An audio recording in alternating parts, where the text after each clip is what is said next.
Good evening, one and all.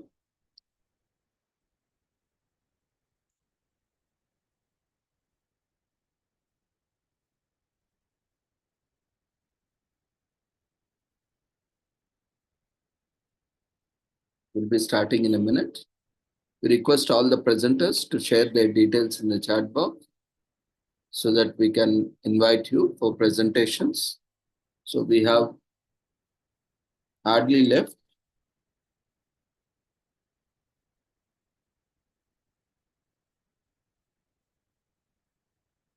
With tomorrow is the last day, and on 24,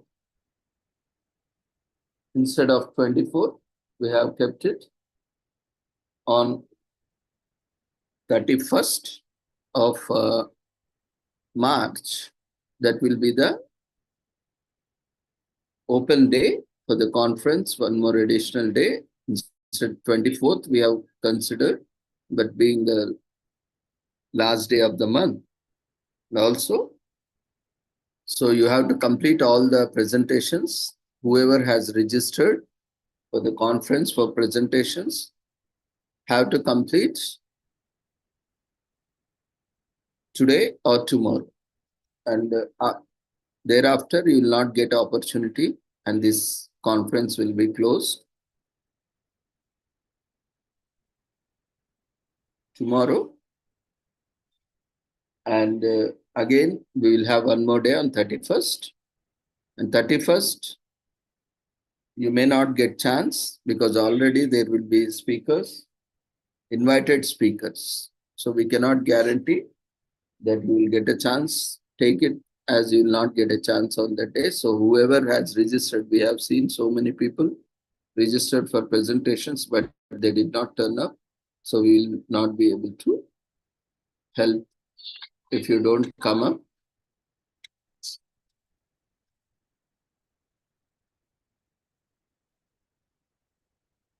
With your presentations.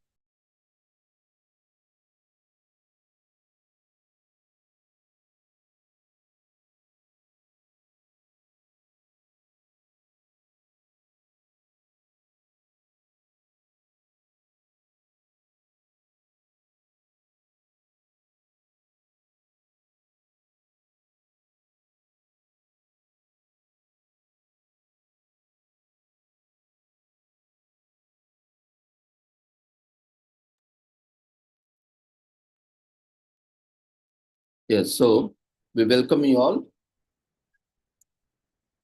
once again to the International Conference on Social Work, Social Sciences, Medical, Health, and Allied Sciences and Technologies, Intergenerational Solidarity, Health, Well-being, Environment, and Sustainable Development 2025, commemorating Azadi Ka Amrit Mahotsav, nation celebrating 77 years of independence and United Nations Sustainable Development Goals 2015 to 2030 and Viksit Bharat at 2047 and World Social Work Day, World Social Work Month and World Social Work Week 2025 celebrations as part of awareness and campaigns in collaboration with Sri Holistic Health Foundation India and Sri Research Institute Center for Art, Sciences and Well-being and International Federation of Social Workers and all the collaborators. We welcome you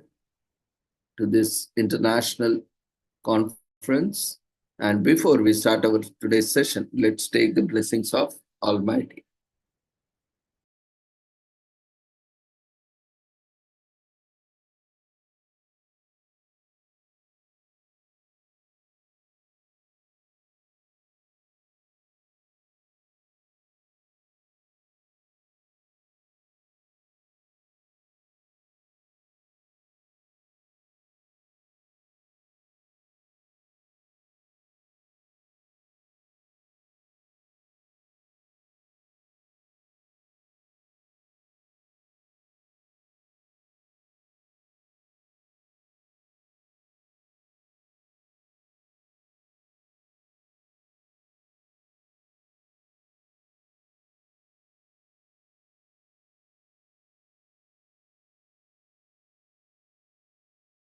कुरु त्वं कल्याणम् आरोग्यं धनसम्पदः शुभं कुरु त्वं कल्याणम् आरोग्यं धनसम्पदः शत्रुबुद्धिविनाशाय दीपज्योतिर्नमोऽस्तुते दीपज्योतिर्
The blessings of Almighty.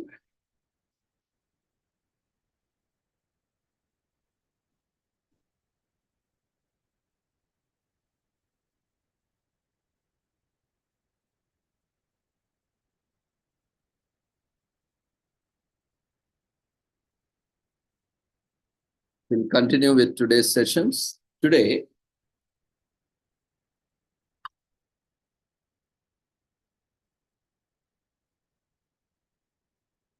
we are commemorating international days and national days. Today, on 22nd, we are commemorating World Water Day. On 22nd March,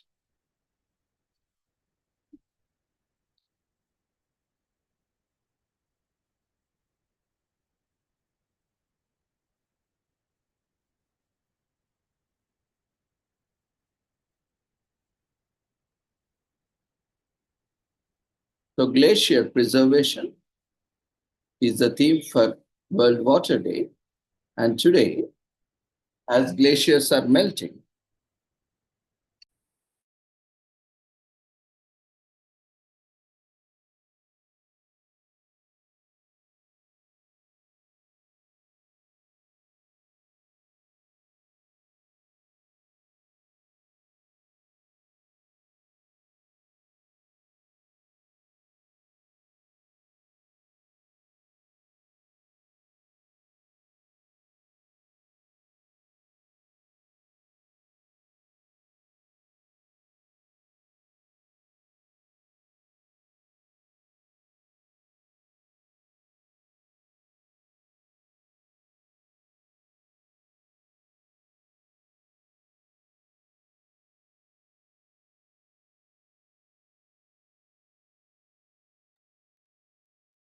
as glaciers are melting faster than ever, as the planet gets hotter, our frozen world is shrinking, making the water cycle more unpredictable.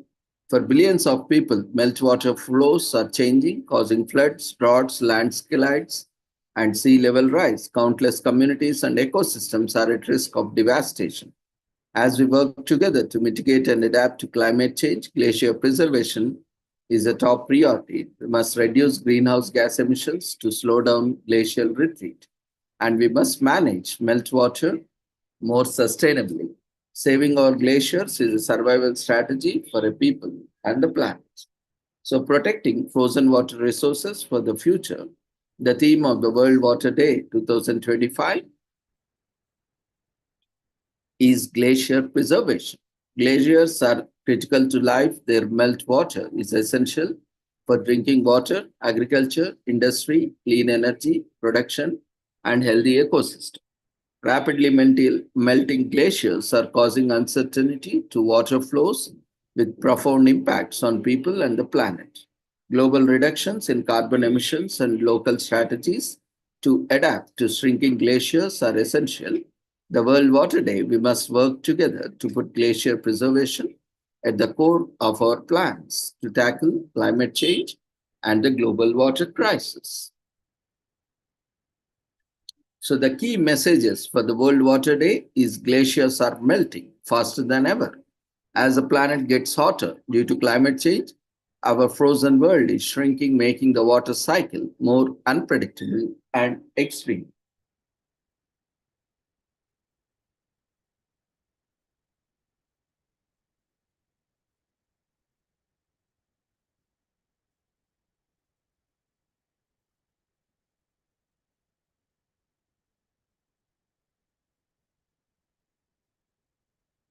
And glacier retreat threatens devastation. As we see, for billions of people, meltwater flows are changing, causing floods, droughts, landslides, and sea level rise and damaging ecosystems. Glacier preservation is a survival strategy. We must work together to reduce greenhouse gases emissions and manage meltwater more sustainable for people and planet.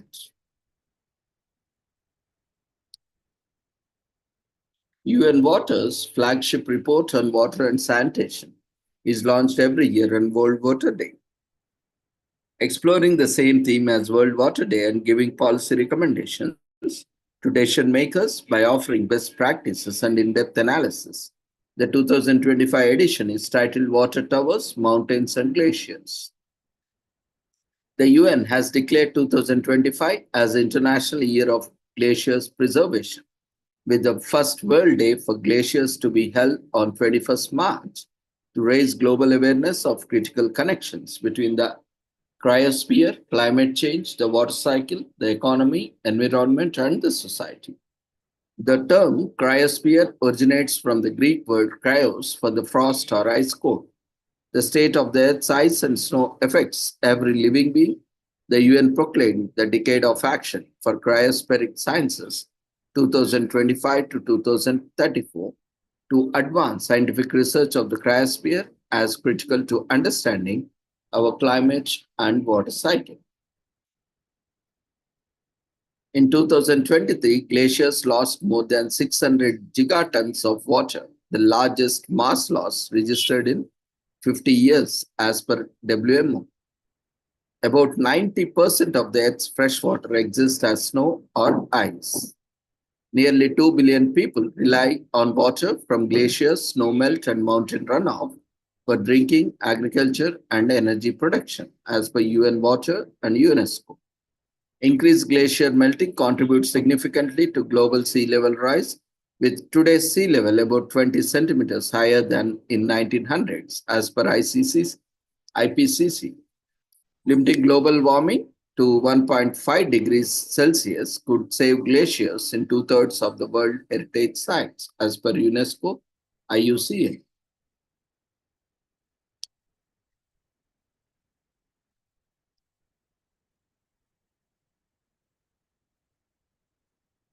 So when we look at the background, why we need to take action on water. Access to water is a human right. And yet, 2.2 billion live without safely managed drinking water services with devastating impacts for their lives and wider society.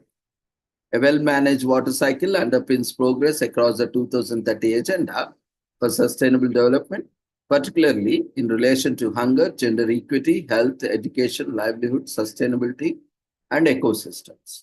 Water is also at the heart of adaptation to climate change, serving as a crucial link between the climate system, human society, and the environment. Without proper water governance, there is likely to be increased competition for water between sectors and an escalation of water crises of various kinds, triggering emergencies in a range of water-dependent sectors. So, World Water Day celebrates water and inspires action to tackle the global water crisis. A core focus on World Water Day is to support the achievement of Sustainable Development Goal SDG 6 and sanitation for all by 2030. World Water Day is annual United Nations observation held on 22nd March, focusing on the importance of fresh water, coordinated by UN Water and led by one or more UN Water members and partners with a related mandate. In the lead up to 22nd March, people and organizations participate in the global public campaign, hosting World Water Day events and promoting the theme through communications, advocacy, and social media. On the day itself, the UN World Water Development Report is released, focusing on the same topic as a campaign and recommended policy direction to decision makers. The campaign reaches a global online audience of billions and engages thousands of people on the ground in conversation and debate, raising awareness and informing decision making across the world.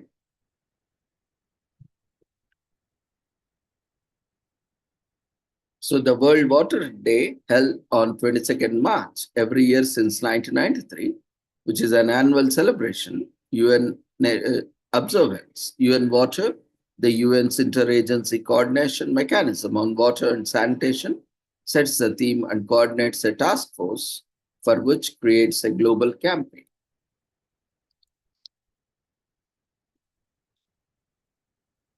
So the UN Educational, Scientific and Cultural Organization, in short known as UNESCO, and the World Meteorological Organization, in short known as WMO, coordinated the World Water Day 2025 Task Force, the World Day for Glaciers, and the International Year of Glaciers Preservation 2025, which also marks the start of the Decade of Action on Cryospheric Sciences 2025 to 2034.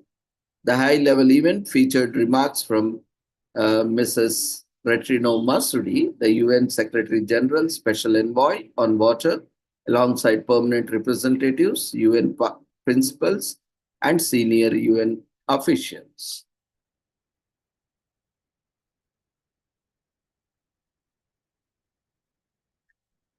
So, when looking at Sustainable Development Goal 6, billions of people are still living without safely managed water and sanitation. Sustainable Development Goal SDG 6 is to ensure the availability and sustainable management of water and sanitation for all by 2030. Achieving SDG 6 is integral to the success of 2030 Agenda for Sustainable Development, which aims to end extreme poverty and protect the planet. Communication should be a two-way exchange. Questions people ask is a new feature where we answer some of the questions we get about important issues such as climate change, water scarcity, toilet equity, and wastewater. Through responding to the queries from the audience, we aim to explain key issues in a clear and engaging way that fosters ongoing communications.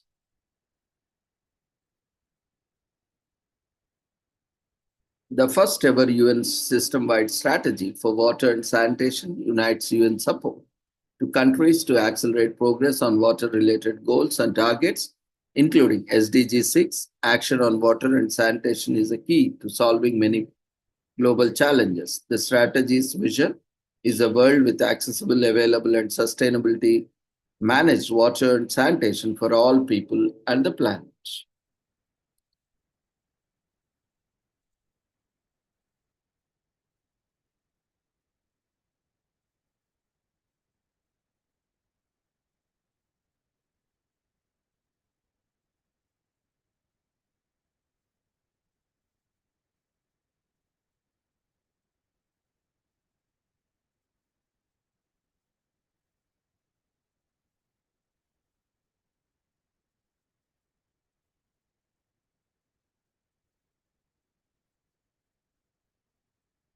Today is also commemorated as International Goof Off Day,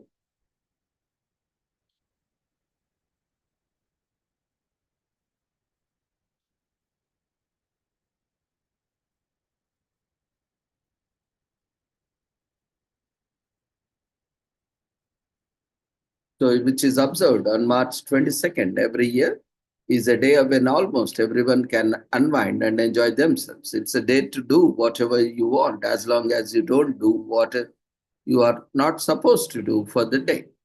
So, goofing off should be your only plan for the day as long as you don't get into trouble at work or school or with others. Today, do whatever you want with your time. The possibilities are unlimited. Even Winnie the Pooh agrees that doing nothing leads to very finest something, as he famously said.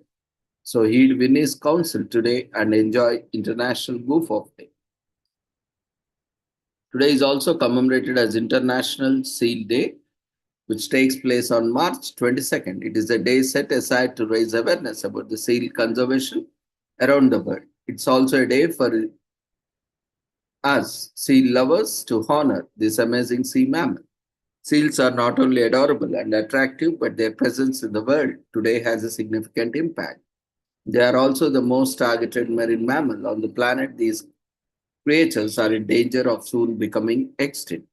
Humans have always posed a significant threat to them as people capture them for feed, blubber, or pets. As a result, this day is observed to emphasize the importance of preserving their population. This day was established in 1982. Since then, the holiday and the commemoration has been observed yearly on March 22nd. The total number of seal species was already declining at the time. Seals were increasingly becoming victims of humans. This is because human hunted seals for their pelts, blubber, and meat. To put an end to this brutality, the day was proclaimed the Day of the Seal. The United States Congress established the worldwide day to raise awareness among Americans about the plight of seals. They developed several projects to raise awareness about the importance of protecting the seals. A seal is classified as a pinniped, which means fin-footed in Latin. The walrus and sea lion are two other pinnipeds. Seals are distinct from other pinnipeds in that they do not walk with their flippers. They frequently move about on their bellies when on land. Their flippers assist them to move quickly in water. Seals are also calmer and smaller than sea lions and walruses. Seals are located around the north and south poles. They are preyed upon the predators and hunters. This has put their population at risk. This day was established to raise awareness about how they might be saved. This day is observed all over the world. Although seals dwell in the Arctic Circle and Antarctica, millions of people around the world adore them, and so this day is observed globally. Seals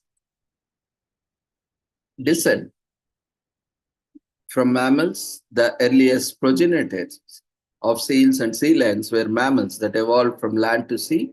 The ocean began to cool around 36 million years ago near the end of Oligocene, causing major changes in the ocean circulation. Seals look attractive and sociable, which they are, but most zoos and marine attractions portray seals as trainable, clever, and human friendly. So northern fur seals have the second thickest fur on the planet with 3 lakh hairs per square inch. So during International Day of Seal, many naturalist organizations and zoos host awareness events, attend to a presentation to learn more about these wonderful creatures. There are numerous videos and reading resources available about seals and their habitat. So spend the day learning about how climate change affects these seals. Seals are related to sea lions and walruses, which live in Arctic Circle and Antarctica. However, you don't have to travel to poles to meet these magnificent creatures. To celebrate this festival, you can visit a zoo and learn about them. There are 33 kinds of seal species. Blubber is a layer of fat beneath the skin of seals that keeps them warm in frigid water. A seal's whiskers aid in detection of prey in murky water. Their life expectancy is around 25 to 30 years. Smaller seals weigh 100 pounds, while the largest weigh more than 7,000 pounds. All animals are important. International Day of Seal allows us to perform important conservation work and identify solutions to help the planet. International Day of the Seal encourages people to learn about more seals. It's a means of making people more aware of their place in larger scheme of things. The importance of conservation of vulnerable animals is emphasized on this day. Contributions to cause are encouraged. Today is also commemorated as World Day of Metta, which is a cultural festival and occasion of commemoration, which takes every year on March 22nd. The occasion is one to remind humans about love and acceptance for others and themselves, while also taking a moment to quiet introspection. Metta is a principle under Buddhism that encourages all people to practice unconditional love and benevolence for all beings in the universe. Organizers of this day request that people everywhere contemplate, meditate upon, or pray to offer metta to all living beings in the world. Regardless of your faith, take this day as a chance to reflect on the power of love that changed the world. The term metta means benevolence and love for all other living creatures. The World Day of Metta calls for all people from all walks of life to take an hour or two of their day to practice metta meditation. This is to take place from noon until 2 p.m. local time. Some people use the time to silent meditation, while others feel that this benevolence is something they need to put into practice with other people. The origins of metta can be traced to the mythology of the Buddhist religion. Reportedly, the idea was popularized when a group of 500 monks settled in a forest for a rain retreat. While there, the monks felt unwelcome and unwanted by the spirits of the forest and eventually returned to the Buddha, explaining the fear that their being there had incited and begging him not to make them return. Buddha taught them to meditate with an open mind and heart, to be welcoming and warm before sending them back. Upon returning with the new teaching of metta, the monks found the spirits now welcomed them. After that, the monks continued to build their beliefs and practices based on the metta principle. It is important to remember that metta is intended to be daily practice or not just some symbolic word of faith. Metta is not just teaching yourself to love other beings, but to accepting of them too. Regardless of whether you know them or not, the principle demands complete love and acceptance without conditions. This means encouraging people to reflect on what it means to love everyone without judgment or conditions and push themselves to learn how to do. Regardless how people choose to enact metta in their lives, it is positive ideal to embrace in your life. Buddhism starts sometime in the 6th century, founded by Siddhartha Gautama in the 6th century. Siddhartha Gautama or Buddha gains his first line of followers around 455 BC. Emperor Ashoka adopts Buddhism as India's state religion in 261 BC. After the Tibetan uprising causes Dalai Lama to flee to Tibet, the West takes an interest in Buddhism, and West accepts Buddhism since 1950. Buddhism is practiced by approximately 488 million people, around 9 to 10% of the global population, and continues to grow in the 21st century. Metta mean in education as loving kindness, meditation. Buddhists teach principles in order to help others to be free from suffering. In the early Buddhist texts, mindfulness is explained as being established in four main ways to the body, the feelings, the mind, and the principles of phenomena. The whole point of World Day of Metta is to introduce yourself and others to principle of metta, so you can be more loving and accepting to others around you. So take your time to think about why you struggle to open your heart and mind to the world. Don't hesitate to seek professional help in the progress. Metta is about unconditional love and acceptance for all living creatures. That includes you to extend yourself some kindness. Buddha was originally born as a prince who would inherit his mother's throne and father's status as chieftain. Buddha is non-aesthetic religion. It means there is no deity worshipped, and followers saw Buddha as a teacher, not a god. Any person can become Buddha, as the word is a term for one who is enlightened and is not confined to a single person. Buddhism is one of the few faiths that does not believe in atonement or suffering after death. Only the present is guaranteed. There is no central point of Buddhism. All of temples are independent and stem from different schools of Buddhism. The day encourages people to explore a culture that's not their own. So go and broaden your horizons, learn more about how someone else lives. With the world the way it is, we need all love and acceptance we can foster. It aims to foster a kinder world, and that's pretty amazing. While the principles of meta may seem difficult and unreasonable, they are worth the effort. They teach us empathy and understanding, which aims to make us better people. Today is also commemorated as World Maths Day, which is celebrated since its founding in 2007 by 3P Learning.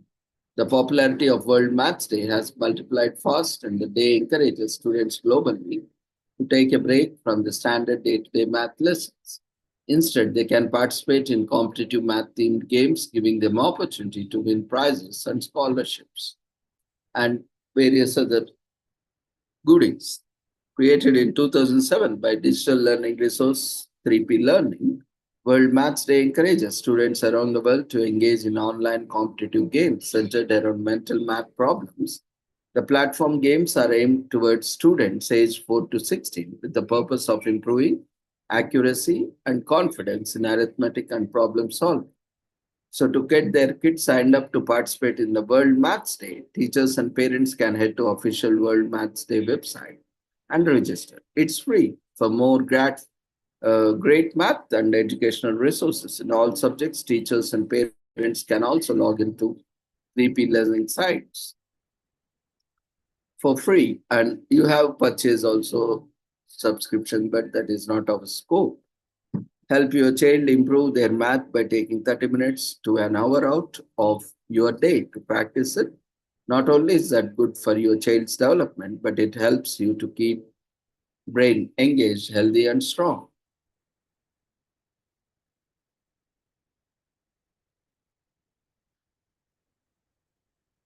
So today is also commemorated as Walk in the Sand Day, which is celebrated every year on Saturday after the March equinox.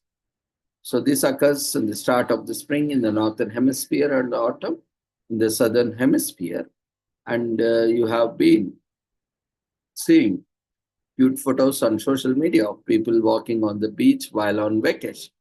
However, walking in the sand has benefits that go beyond beautifying your Instagram, Facebook feeds. It provides a relaxing experience as you watch the waves, take in the sunset, sunrise, birdwatch, look for marine life, collect pretty shells, and immerse yourself in the beauty of natural environment. The feeling of walking barefoot in sand provides a soothing and relaxing sensation, which is beneficial for both your mental and physical health. Walking in the sand is a fun way of working out your legs. It allows you to walk slower and enjoy the nature while getting a better workout, burning more calories and enjoying experience more.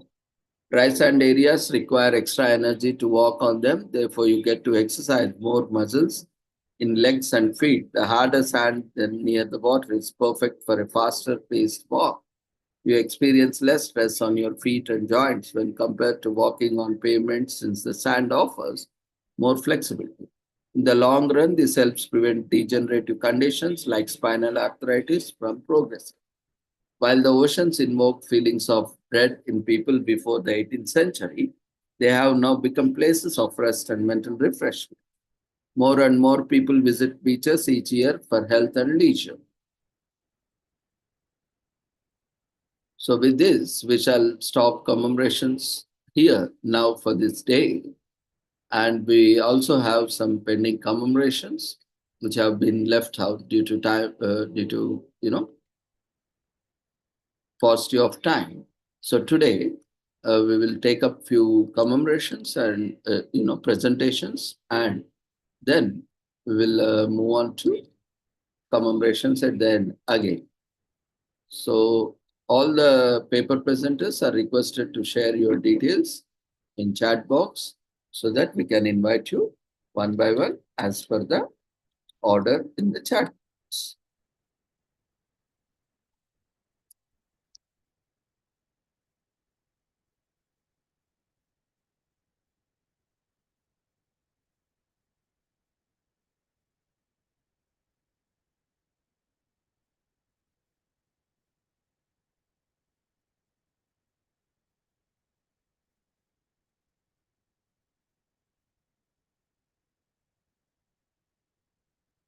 So now, okay, as we have Mr. Pradeep, animal welfare activist and also animal advocate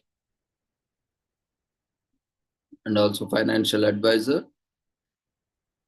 He would be talking on rabies awareness today. So we welcome you, Pradeep. He is having a vast experience and also working in communities, and also we have created so many awareness programs in academic institutions, universities, colleges, and and he has been very active in conducting various programs and sessions on animal welfare.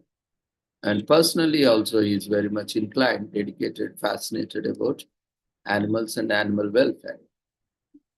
So, Pradeep, you can unmute yourself and start your video and presentation. Other presenters, share your details in the chat box. We'll be inviting you in a while.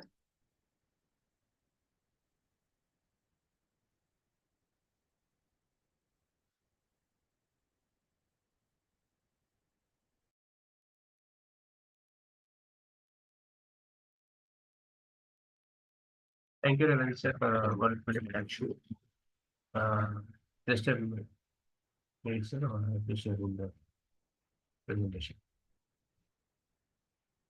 So, as you know, we are on the 8th day, and this is as part of animal welfare workshop. And today we are having 7th session. So we have another 3 sessions which are left. We'll do it tomorrow. And accordingly, if possible, we'll do it on 24th. Otherwise, 30 and 31st, we'll plan accordingly. Not 30, but in between, we'll plan accordingly.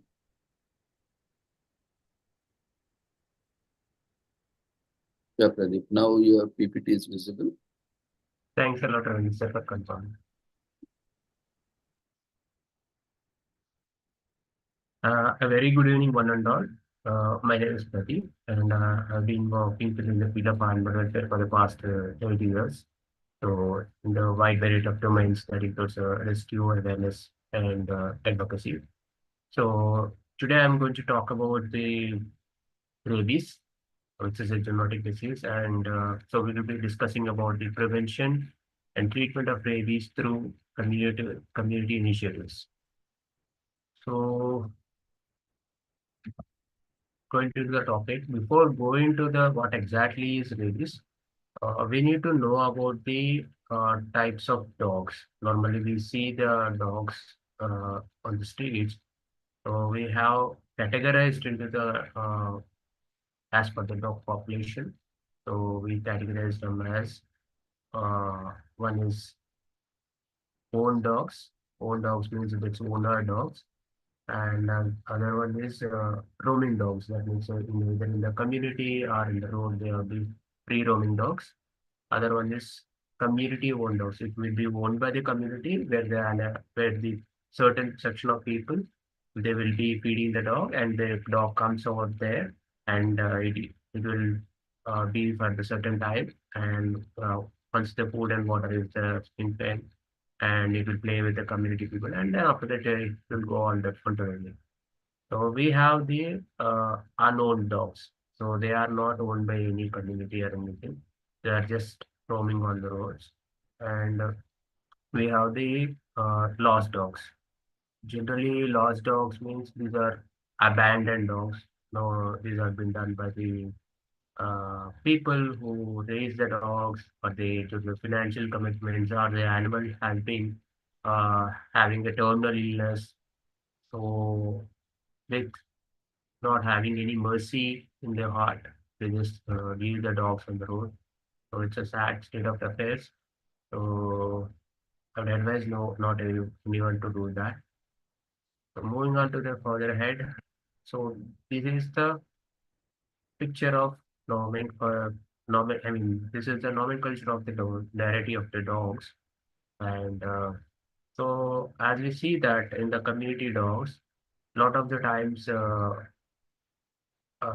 certain people will feed the dogs and take care of it. But what it happens is every time the population was gets increased, because lack of sterilization program, and also the people were not aware of it. So, so these puppies, like for example, one female dog will give 12 liters. So 12 and 12 and 12 and 12. So these one, it is very difficult for anyone to take care of their at that time. Most of them they will try for adoption. So any city-based organizations or a certain animal welfare group of people, they will try to even organize adoption fairs where they encourage adoption of India, I mean community dogs adoption. So even then also it will become a difficult. Some in the process of for their survival becomes very difficult because on the streets, some may get injured or some may get a lot of infections. So the ideal way would be the animal birth control program, and at the same time, uh, these dogs has to be microchip. I mean, they have to be given some license sort of thing, so that identification whenever a municipality comes to the locality, so they can identify these dogs. Okay, this is the particular dog. It has been neutered and it's been chipped. So they can verify the data. And if the dog these dogs are not vaccinated, so they can end up coming years, in the consequent years, they will come into the locality and they will sterilize and then they will vaccinate the same dog. And like because yearly vaccination has to be given, so they'll be doing that. So now coming to the topic, rabies. So rabies is a zoonotic disease that is caused by a virus. It is called as a Lassa virus. The zoonotic disease means it's a disease that spreads from animals to humans. So which type of animals can be get rabies? Any warm-blooded animal, this includes humans, can also become infected with rabies. Some of the examples of mammals which acts as a reservoir for rabies is dogs, cats, monkeys, bats, foxes, raccoons, and jackals. So all those uh, animals, I mean these mammals, can access a dead end host. This means that typically they before they die, they pass on the virus will pass on to another animal, and this could be passed on to the humans also. So, but humans to humans, they it could not be spread. So, cattle, donkeys are examples of dead end hosts. So, although they do not actively contribute to spread an ongoing presence in the community, some mammals are considered as a reservoir species. In India, especially most prevalent is canine rabies. That's through dogs. So they will act as a reservoir species to spread to other animals and also humans too. So some mammals are, as I told you, as it's called as reservoir species, which means they can pass on to other animals. It ensures that ongoing presence to the disease. So as I told you, in Asian countries and including India, the domestic animal dogs are the main reservoir for human babies, and that too, the dogs which are not vaccinated. Not every dog is a reservoir, but which are not vaccinated, and they would be having high chance of uh, getting infected with rabies. And when we talk onto the other countries, jackals, foxes, skunks, and raccoons are some of the examples of reservoirs. So they cause few rabies cases mostly in United Nations and other countries. So mostly in Asia and Asia specific India. So dog-mediated rabies is one of the uh, most prevalent cases. So while bats can also spread rabies, but it also spread to humans. Most rabies cases after exposure to domestic dogs that have rabies. There is no documented things. Although snakes, birds, and fish cannot get rabies because they are not mammals, they are vertebrates. So how big is the rabies problem? It's a global, uh, it, it's a global problem. And when we see about it, the picture, the, uh, the orange color, you can see that. You can see in India also, it's more most prevalent. So how many like the deaths have been reported in rabies in Asia? So much of the deaths have been reported in Africa and Asian continent, even in India also. To talk about India, uh, the worldwide we talk about, they estimated that around 59,000 people every year it has been affected. Most of the people are from the poor communities, from most vulnerable communities. To put in that perspective, one person dies from rabies somewhere across the world for every 9 minutes. In addition to the human deaths, it is estimated that hundreds and thousands of animals died to rabies every year, creating a suffering for individual animals and also for the families who depend on the uh, these animals are a livelihood for the people. So, and moreover, they are a companionship. So, it gives a lot of endless pain for them. So, how do people and animals get disease? Most people think that, uh, most people think of the dog bites when they hear the word as a, yes, actually, mostly they talk about any rabies, then we will talk about dog bites. It's true fact that, but not every dog is a rabies dog. So specifically, it spreads with the bite or saliva of an infected animal. So as when people get rabies, if an infected animal bites or licks or scratches them, and even if the infected animal saliva is on the pass, someone get rabies, and also the animals will get into the person body too. Even if it's in a bite and if there is an open wound also, it is, and apart from that, there is a contact with the mucous membranes such as the person eyes. So it could be also one of the reason for getting the disease. As rabies is spread through saliva of the infected animal, it doesn't mean that it, rabies can get in contact with blood and urine and fishes. So what happens when a person exposed to the animal with rabies? After someone is exposed to rabies, they will not immediately get the symptoms. There will be some period, there will be some time span. So this period, which we call as incubation period, the time between exposure and the rabies symptoms, we call as an incubation period. So once the virus reaches to the brain, the symptoms started to appear, and it also depends upon the person immunity levels. Obviously, is coping with that.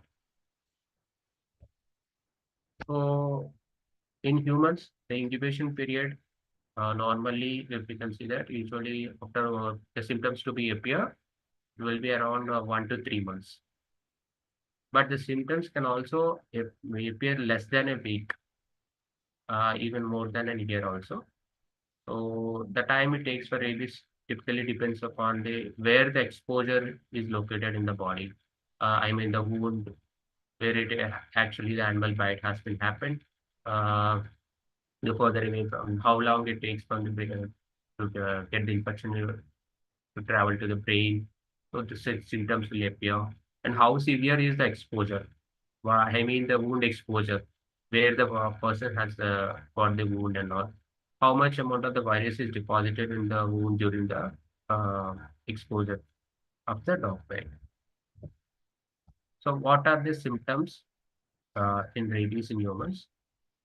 So till now we have discussed about the how about the carriers of the rabies, reservoir of the rabies, and how much time then we can get the symptoms and all. So now we are going to talk about what are the potential symptoms of the rabies in humans.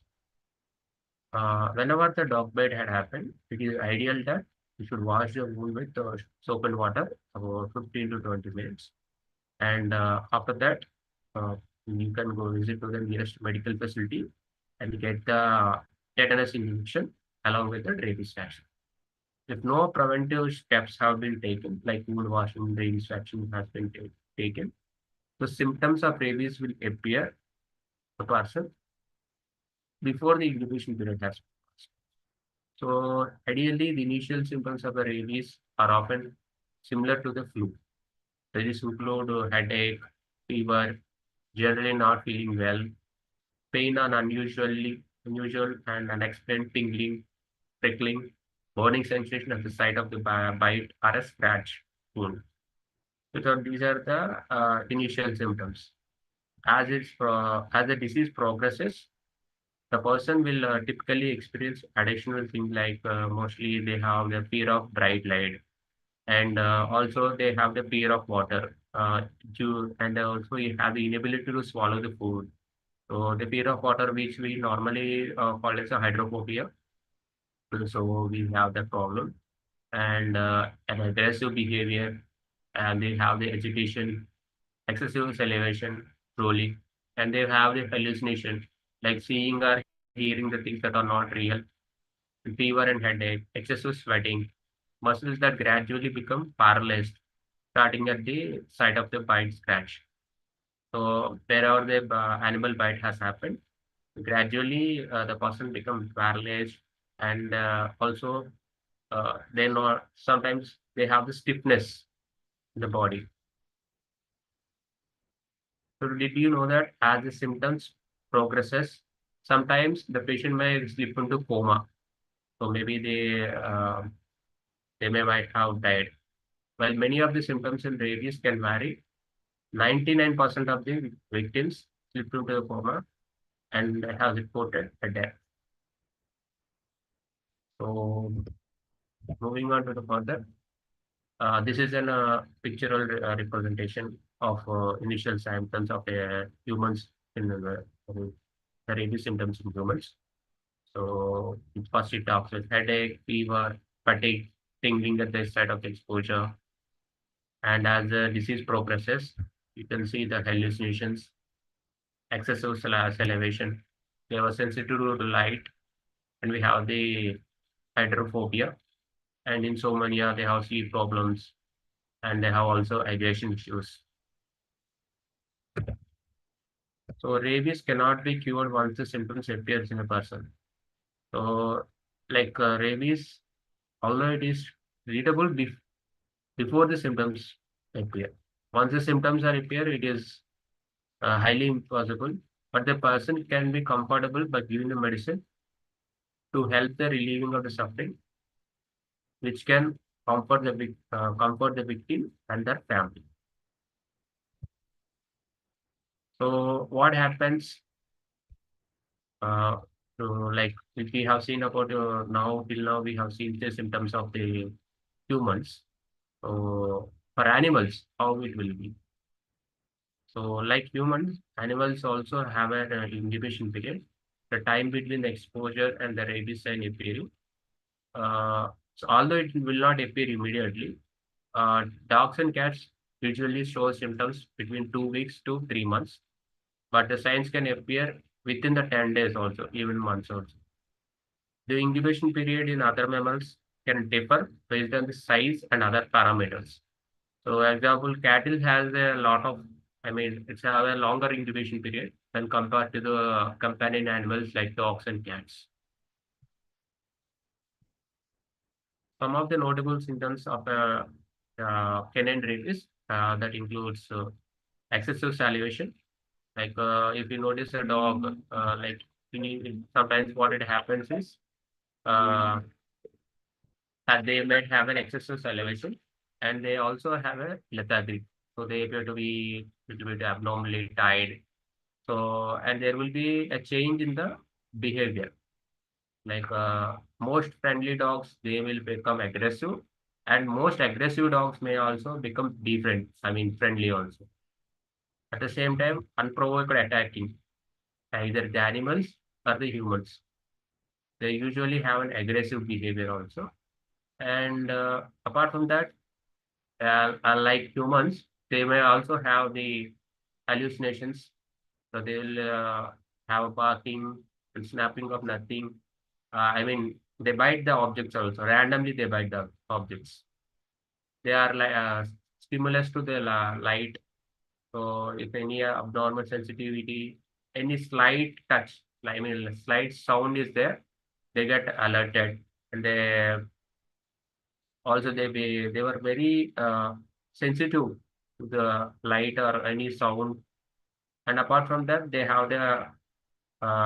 may be looking unsteady, disoriented, like how a drunken person will walk.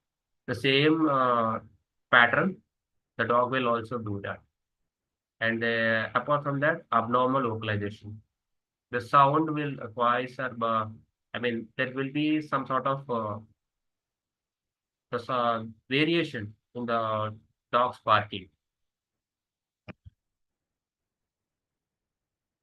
So did you know that due to the incubation period, although there is no test to specific test to find out the initial stage of the rabies identification, but however, any person exposed to suspected rabid animal, the would immediately need to go for a nearest primary healthcare facilities so that uh, they can be protected against rabies. So the importance of avoiding dog bites. Till now, we have seen about what is rabies and also what are the reservoir carriers for rabies and what are the symptoms we have seen in humans. And after that, what are the symptoms in animals we have seen them. Now we are going to talk about importance of avoiding dog bites. How can we prevent dog bites? While rabies can spread by licks and scratches, dog bites from infected dogs, the most common way is the disease spreads. As one of the best way to get rabies is to avoid bitten by dogs.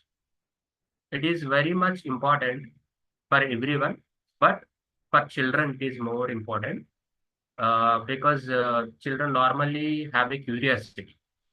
So what happens is with curiosity, they'll go and they will pull the tail of the dog or else pull the ears of the dog.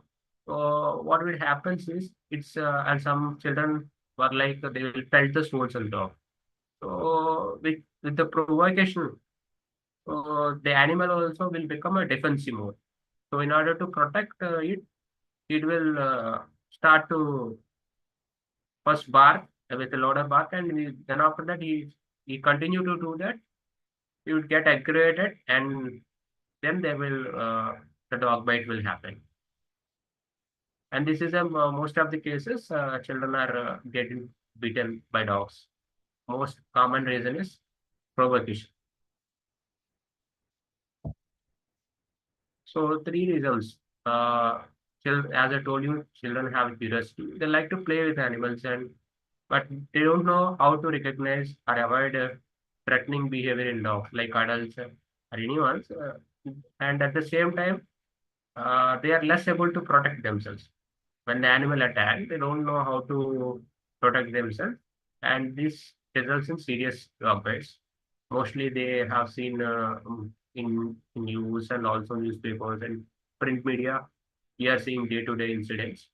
So, and third most common reason is whenever a dog bite happened, they don't tell to the parents or elders because they feel that okay, if we tell to the parents, they might shout at us and they may actually scold them or beat them. So with the fear, they don't reveal it. So later on stage, it becomes a very problematic situation. So although all dogs bite you, even if the dog is similar to you also, your pet dog also, you need to observe its body language because like us, how we have all the emotions like happy, sad, anger, frustration, and all the emotions. So the animals also will have the all the emotions, although they cannot speak. So at the same time, when they are stressed, particularly, they will give you a signal of a bark. They're saying that, hey, I am in right now in stress. Uh, Kindly don't come. But if we don't recognize, if we want to pet the dog at the time, you will get a will definitely uh, get a bite. And sometimes some dogs will what will do is they will run away, so that they don't want to communicate with humans. They want to have a rest at the times. Because see, what I want to say is, like human beings, how we feel happiness, sad, and all other emotions, that is positive or negative emotions. So it's a dog. Let it be like a dog. It also needs to have a freedom to express its emotions. It's not that I want to play, I will go and play with that animal. It also needs to have that same uh, sort of emotion or feeling that it wants to, okay, my owner has come over, or my community animal caretaker has come. So it needs to have that same amount of emotion and feeling. If he doesn't have it, if you go and pamper it also, sometimes it may bite. So what are the community-based interventions we can prevent dog bites and rabies? One is, foremost thing is education and awareness. So in your community, or else in your like if you have children who are studying in the school, you can ask your school principal, or else you can invite any animal welfare organization, and even you can also have a word with Ravinder sir also. I will be more than happy to come, like organize such sessions. So the first is through education is very important, because when we know that what exactly it is and what are the prevention mechanisms, that is very like it will prevent the one of the steps for rabies. And second is sterilization and anti-rabies vaccination. So no, you can approach the local animal welfare organization or local municipality. So you can put a requisition letter, so they can come to your locality and capture the unsterilized and unvaccinated dogs. And after the 3 to 5 days of post-operative care, so the stitches and everything cannot be, I mean, in that process they can be healed. So once they had been done, they will be releasing back to the same locality. You can identify the sterilized dog with a V-shaped notch.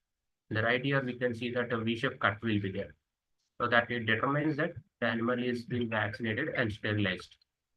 And we have the other thing is disease surveillance mechanism. So disease surveillance mechanism, we have that only in the metro cities, but unfortunately not in the rural part of the villages. So disease surveillance mechanism needs to be improved. And other thing is responsible feeding of dogs. It's not that you feel sorry for the animal and you are feeding the dogs. You need to understand when an animal need to, I have seen many people like dumping the food on the road. Even the dog cannot eat the food. So it just go away. Even it is not even not useful for the humans also. It will attract a lot of mosquitoes, rodents. So at the same time, it will create a, I mean, it will also, and it is also an hygienic problem too. I'm not denying that not to feed the dog, but you should understand, because how much you feed, they are community dogs. They will go and search for the food, and they will at the same time they will feed the particular food, because they want to roam around. They're agile, they're sharp, and so they want to roam around. But taming them as a domestic dog means you need to understand it also, because what it happens is when you overfeed the animals, so what it happens is they they need some exercise. they will go and buy the chappals, and they will also pull the car tarpaulin sheets. So again, it will becomes a community issue. So you need to make sure that you have to take the responsible feeding of the dogs at the same time, pre-friendling with the community, because at the end of the day, you are staying in the same community. So you have to take care of it. Another thing is a responsible pet ownership. So not only community dogs, you also need to take care of your own pets by vaccinating them and microchipping them. Or maybe you can apply for the pet dog license also. There is many rule in the municipal corporations where if the dog doesn't have a license, they will also take away uh, I mean, they will tow away the dogs also, unless and until you have to pay some hefty amount for that, and again you have to get back. So I do, when we have a procedure and rule, if we can obey it, then we don't have a problem for it, for your dog and for everyone. So that you need to follow it. For like license and everything, you can consult with your concerned municipal authorities, or else many of the I mean municipalities, they do have an app facility also. So you can check in the Google Play Store. You can get your corresponding application of your, I mean, municipality area applications, or else you can contact the municipal authorities. So they can help you in the explaining the process of applying the pet dog license. So what are the few things to be remembered? So whenever a dog is alone and when it is eating, enjoy, I mean, it is enjoying the food. So at that point of time, don't ever go and pet it. So it is protective towards his food bowl or any food. So it will definitely bite you. And second thing is, don't frighten a dog. This will, especially children, I will see that most of them, they will try to go and grab the ears, they pull the ears, and they pull the tail. So what it happens is, in a frighten, in order to protect themselves, they will be going in a different mode, that is flight or fight. So what it happens is, in a panic situation, the dog, in order to protect itself, it may bite. So it is always advisable, whenever your children are there, you please be with them, supervise them, because the children are very curious and they are very adorable too. But at the same time, their protection is your responsibility. So you need to check their like whether they are doing the right things or not, and you need to supervise them. And don't surprise the sleeping dogs, like how we surprise our friends. It is not a human being. So don't go and especially some people are very crazy. I see on the roads also. They'll go and shout in the dog ears. So what it happens is like it will get suddenly be shocked. It will be frightened. And most of the time, some dogs will may bite also. So be cautious. Make sure it's especially children also. So as a parent, we need to be very vigilant at this point of time. And don't play with a dog when it is with puppies. So whenever someone sees cute puppies, cute little puppies, so they're naturally inclined towards the puppies and they want to play with them. So it is good, but it is always there is a mother. So like our mother, how we have a, like how we care for our children. So it is a mother dog, so it will have a fondness towards its kids. So it will be very protective at the time. So it is, we need to be a little bit cautious when the mother dog is there with the puppies, especially when it is feeding. So if you neglect at that point of time, we may get bite.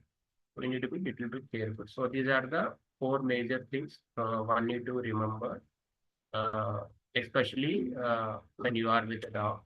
Even if it is a pet dog also, don't try to take away the football. So sometimes it may get what they will think it as the football. They will draw a circle, and they will think it as it is my football. They will be very territorial at that time. So, so it is always advisable to check certain things and make sure that you will not get bite. So education, I have told you, right? So since children are more vulnerable for the dog bites, it is important whenever the children, when they approach for any pet dog, for example, in your community, there is some bunty, there is a pet dog, which is some neighbor has taken for a walk. You will notice that your children has a very curiosity to approach a dog.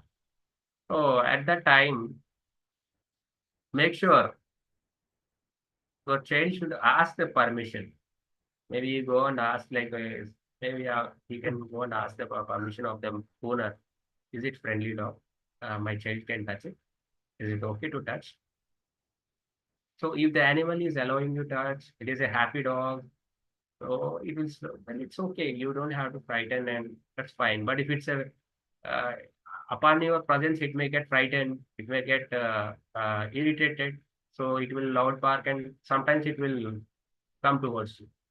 So little bit of caution, and also uh, taking the owner permission is also very important. And the picture shows the demonstration, like uh, how to approach a dog. And just because dog is not to as I told you, just because a dog is not known to a person, it doesn't mean to be it is aggressive, or it may be likely to bite people. Learning to how to use the dog by body language, like how we as a humans we have a body language. So similarly for animals also, especially dog, canine canine language, if we can say it, they have a body language. So if it is stressed, it is anxiety, you can easily notice the body language symptoms. Sometimes they appear restlessness. So you need to be little careful. Here are the dogs that should be avoided. Dogs that appear to be scared, aggressive, appearing restlessness, and at the same time, they put their both the legs are pointing straight away, biting. I mean, they are like they straight away show their teeth, and they growl at others. So at such times, they could bite. So you need to be little bit careful. If you are unsure whether the dog can be safely approached or not, try not to avoid approaching the dog. Unless until if it is a you feel to be safe, the animal feels safe, then only you can approach it. Otherwise, don't take don't take any risk, or don't do it. And this is an awareness for which it has been organized in school. So where a demonstrator has been facilitating. Like even if you did all these things, when a dog comes to you, you have to be stand like a tree, and some like an erected tree, so that a dog will come and smell and it will go away. And other situation is what should do, what should be done if an aggressive dog cannot be avoided. If an aggressive dog cannot be avoided, approaches you, try not to run away, because dogs, they feel that there is an object like cat and everything is running in front of them, so that they will try to chase it, and in this process you may get injured. Instead of, you should pretend to be a tree, as I told you in this picture, like you see that it's like a pretend to be like a tree, and stand still with your hands by your sides, look down, avoid eye contact, and be quiet. Don't get be tense. To the maximum, be quiet. By pretending to be a tree, you will assume that to be a less threatening posture, which will result most dogs moving away from you. What is the best thing to avoid dog bites? While pretending to can be used as a less aggressive, those especially those with dogs with rabies are uncontrollable, may still attack and bite. If the dog attacks you or you are dragged on the ground, you curl up like a ball with your chin tucked against your chest. This is called as a pretending to be a raw, and protects your vital organs in the biting the dog. Just like this. This is the pretending to be a raw posture. So even if you are done, sometimes some dogs are unpredictable. So ensuring for your safety, you can see this posture. And if the dog bites instead of that. So first and foremost thing is you just wash the wound with soap and running water for 15 minutes. And you can disinfect with the wound with like povidone or any other thing. The best will be soap and water. So by washing with the soap and water, 90% of the wound will, 90% of the virus will get out from the wound, and immediately consult with the nearest like primary healthcare facility. All the vaccinations will are free of cost also. If you are not suppose you are staying away from your government hospital, but consult nearby private hospital, where they will be providing the tetanus injection along with the necessary 4 injections. So, for your why actually an animal will bite is lack of food and water. This is the main reason. If they have the adequate food and water, then they will happily sit and they will not bite people. There are certain dogs, like how the people are also there, certain good and bad people are there. There are also certain dogs which are having imprinted personality, like they have acquired the biting behavior. That is an innate behavior. So we can't do anything. And if certain cases when an animal is like we have these floods and everything, so if the dog comes to your place, just use some shade, offer some shade. So after once the environment, like once the rain stopped and floods have been stopped, so it will anyway go away. Even if this is a hot summer, you can place a bowl of water, because they don't get the clean water like us. Where we go, if we are feeling thirsty, there are having a lot of community Chalivendras in many part of the city, like they don't have it. So, but apart from that, many people place animal water bowls. You can place a small water bowl, especially a cement one, so that these animals can like it will prevent from dehydration. Many of the organizations in your city, they might provide free animal water bowls also. You can get it. You can also volunteer with the organization. And third most thing is try good health, because animal health is equal to human health. If the animals are in good health, that is physical health, mental well-being, everything is there. Ultimately, there will be no bites, and at the same time, there is a human and animal coexistence will be there. And fourth thing is appropriate behavior, giving enough space and proper facilities. This is for a pet dog. For community dogs also, don't try to tease them. Always be kind towards them. So that and positive experience.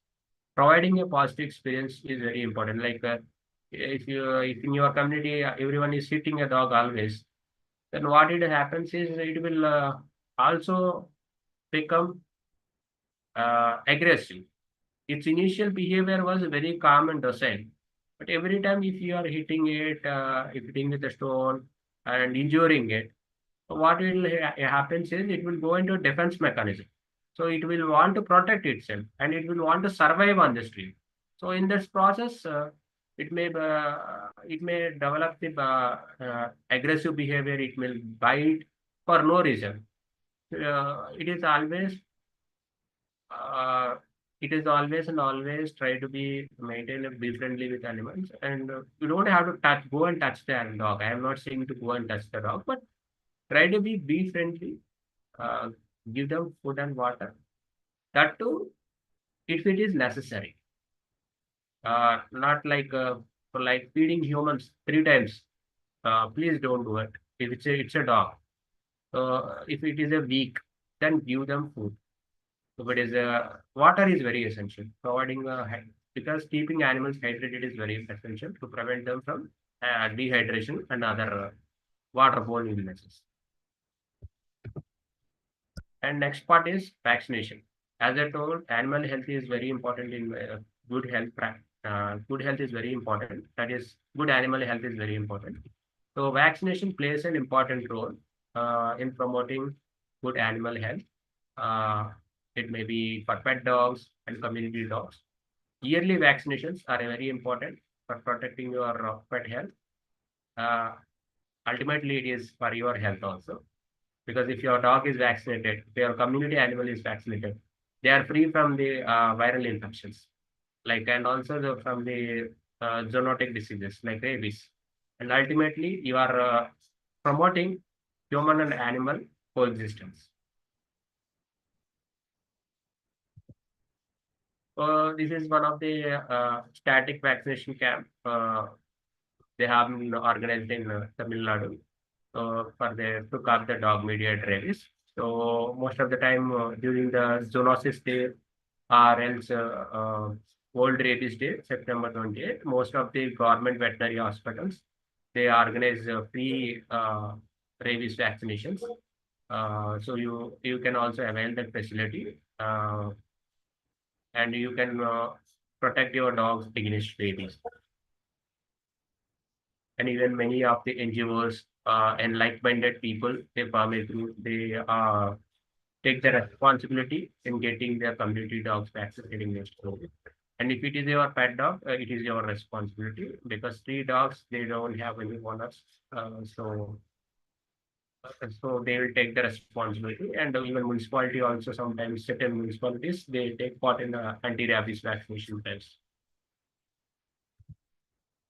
So in India, Goa becomes the first state it will be rabies free, and Nilgiris in Tamil Nadu, which is one of the they have the what we call as done the multi-sectoral approach. So with this, like unifying the transport authorities and forest department, health department, education department, with whenever an animal has a rabies, they immediately confine it. Immediately put it into the quarantine facility. Even whenever you new dogs entering into city, they will ensure that the animals, they'll check the vaccination status also. Only after the vaccination has been done, they'll enter to the city. So they have this check post where they check the animal condition, then only allow it. So Goa has predominantly followed this multi-sectoral approach. And even schools also, the mission rabies, they have coordinated with the community. They have collaborated with the municipality of Goa. So they organized around the education and awareness programs in schools. Children under the age of 15 years, they have organized such sessions. Goa was also what we need to learn from the Goa state is Goa once have a high dog mediated rabies cases and also dog bites. It is a small state, but after that, a continuous collaboration and education and awareness programs, uh, which has created a great impact and which ultimately paves path for rabies-free state in India. And Nilgiris in Tamil Nadu, which is also rabies-free. So many of the states are also uh, they want to be achieving the target of zero deaths by rabies 2030, as said by the WHO. So, what are the weakness in the control of the rabies? One is lack of public awareness and and rabies disease and dog bites. And as per the WHO, lack of surveillance system. There is no proper surveillance system. Very few states are there, and lack of lab-based diagnostic setups in districts. Unlike metro cities, uh, like Hyderabad, Bangalore, and some parts of Chennai and other districts. So very few districts have this lab-based diagnostic setup and limited access to the vaccines and rabies immunoglobulin injection, especially in villages and also rural parts when the animal has been bitten. So there are also people who still believes that, but tying the talisman, rabies can be cured. So one of the main problem is public awareness, which is very important. And other thing is inadequate resources in terms of manpower, infrastructure to carry out the animal bulk control and anti-rabies vaccination in municipalities. So certain municipalities, they don't have proper resources of manpower, trained manpower, infrastructure. So this can be solved by collaborating with animal welfare organization, where they will also have the trained team. So maybe they collaboratively they can do the animal birth control programs and anti-rabies vaccination. Certain organizations, they are already doing it. And other thing is lack of intersector collaboration with the government sectors, including other authorities of veterinary authorities, local, that means forest department, transport department, education department. So once this intersectoral collaboration is been there, then there is a hand-to-hand collaboration. So ultimately, achieving the target of WHO, zero deaths by 2030, is not a nightmare. It can be achieved. So, some of the recommendations are that to achieve the zero deaths by 2030. One is public awareness campaigns, human education programs like first aid for children we are having. So in the textbooks or in the primary schools, we need to have the specific topic to how to be friendly with animals, how to be compassionate. Along with that, how to protect from dog bites and rabies. A brief uh, awareness what will happen when an animal bites. What are the preventive measures to be taken? So it should be there, children, especially under the age of 15 years, and availability of lab-based diagnostic setup in all district headquarters. So the all lab-based, uh, I mean, we have, if you've seen that cell phones, we are all, every time the technology is improving.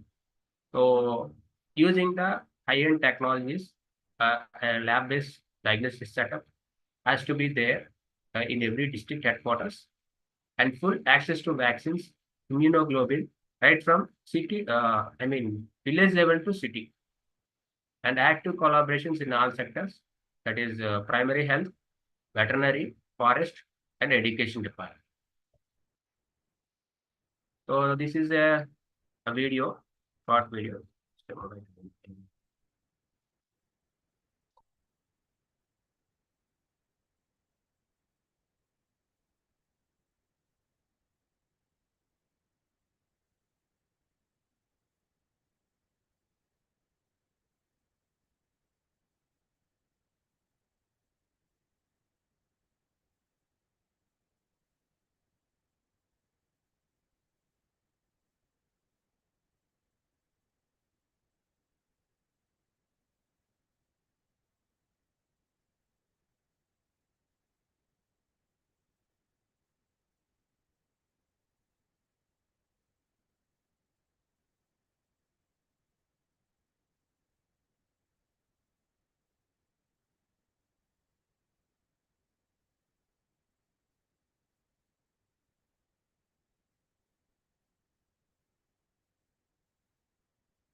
And finally, if we all, if we can incorporate all the suggestions which I have told you, achieving the zero deaths by 2030 is not a nightmare and a distinct dream. So rabies is preventable. Only thing is through education, awareness, and proper vaccination of the vaccination of the dogs, and also whenever a dog bite has happened, to ensure that all the 4 shots of rabies vaccine along with the rabies immunoglobulin injection has to be taken. So with that, I am ending the presentation. Thank you one and all for so patiently listening to me. And thanks a lot to Ravinder sir and Sri Holistic Health Foundation of India for giving me this wonderful opportunity. Now that if you have any questions, you can feel free to ask.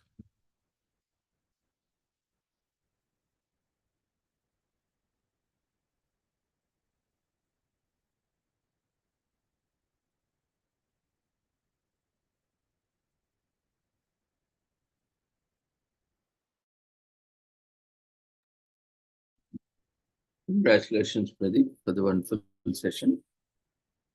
Participants, if you have any queries, feel free to share or ask. You can also share your observances, experiences. Seeing dogs is quite common as seeing a human. Rarely we find a person who doesn't see a dog, right? Unless and until you may be in Antarctica or Arctic region. Even there are also, we have Spitz dogs and all kind of dogs that are there. So dog is commonly found animal. And we have domesticated since years together, millions of years. And we also need to learn how to carefully handle these dogs.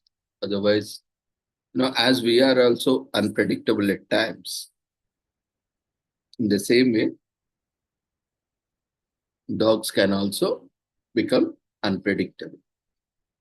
And like we also have different personalities, right? The dog also has different personalities. Like even in psychology, we have animal psychology. And even in animal psychology, we have dog psychology, cat psychology, horse psychology. So it's an ocean. Every subject, whatever subject you take, it's an ocean where there needs an extensive research in every field. So there are a lot of opportunities for presenters, researchers, students especially, where you can pick a topic and start exploring. Not everything is done for expecting a benefit. When nature gives us freely to the extent of our needs, not for our greeds. Where the exploitation abuse starts, when we are greedy. So now the things like climate change, species extinction are widely prevalent because of not our needs, because of our greeds. There are a lot of platforms. See, take this platform. For your need, it is enough. But if you have greed, then what you do? You keep a lot of expectations. Then you don't at all fulfill the needs also. Then you exploit the opportunities by not taking the opportunity. Exploitation is always not by overutilizing, but even not utilizing sometimes. So with this, what happens when interacting with the dogs? The human personality and the dog personality and the actions, behaviors, feelings all contribute to the communication between dog and animal, dog and human. See, I will tell you, having vast experience personally from my childhood, till day, because I was closely associated with animals, even, because we also belong to a business family as well as agrarian family. We have animals as part of our, household since childhood. Though I am born and brought up in city, but I regularly, frequently used to visit my grandparents' house, where we had a very big house with lot of cattle and all, a rich biodiversity as such, like a rural setup where you have lot of species. You can at least find, that is the greatness of rural India, I would say. You will find at least in one house, if you start counting the number of species, you will find minimum 100 species in a house, taking from earthworms.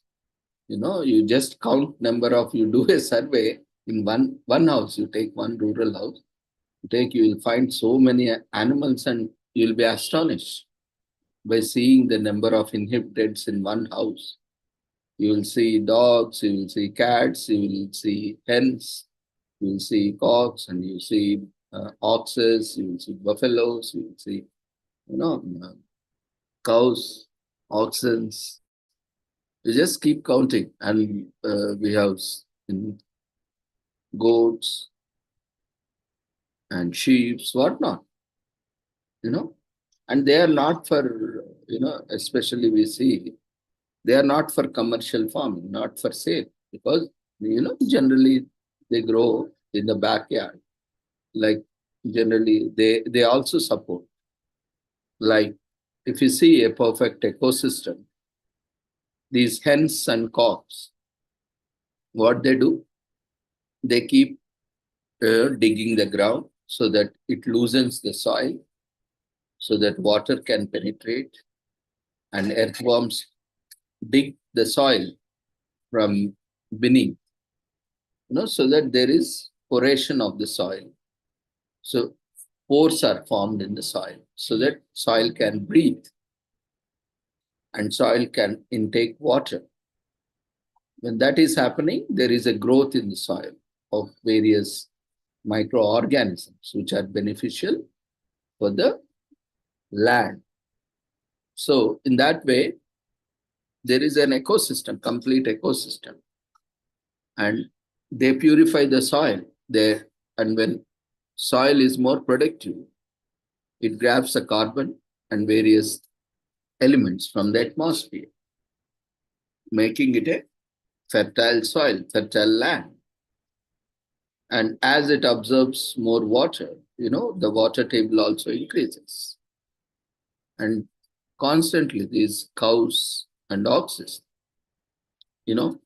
as part of their metabolic activity, they consume plants, that is grass, and which is an produce, which is a waste of agriculture production, though it is not waste, but which is a leftovers of rice, paddy fields, and what can be done with that, husk when removed from paddy and all, that is being consumed by animals. So recycling. So there is no waste there.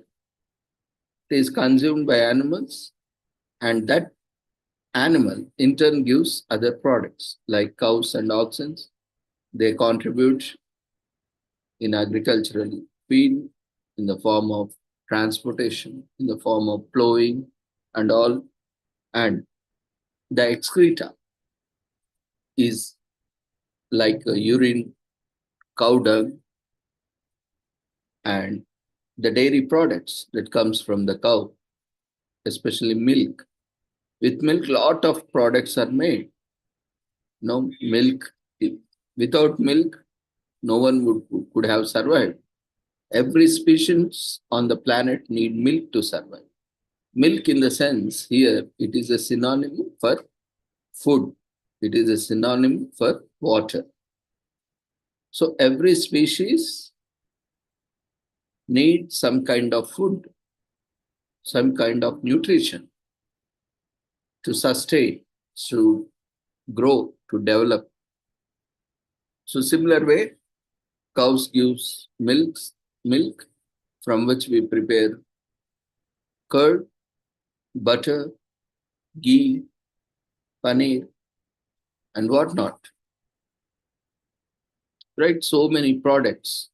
You need not go outside of home and buy milk, curd, ghee. No, everything is there within the family.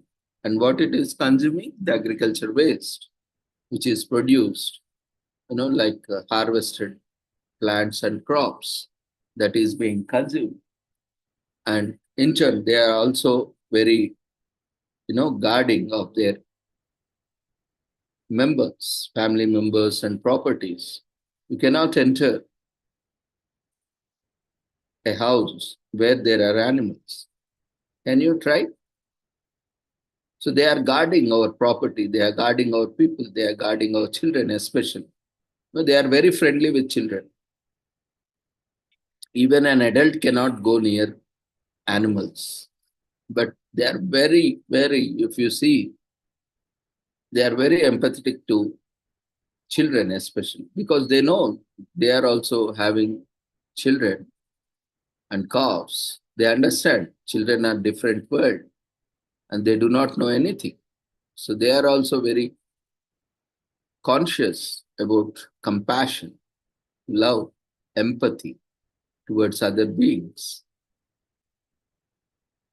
And they also understand that they are innocent, they are not capable of understanding. You see, children, when we take away from the animals, they still go, they bite them also.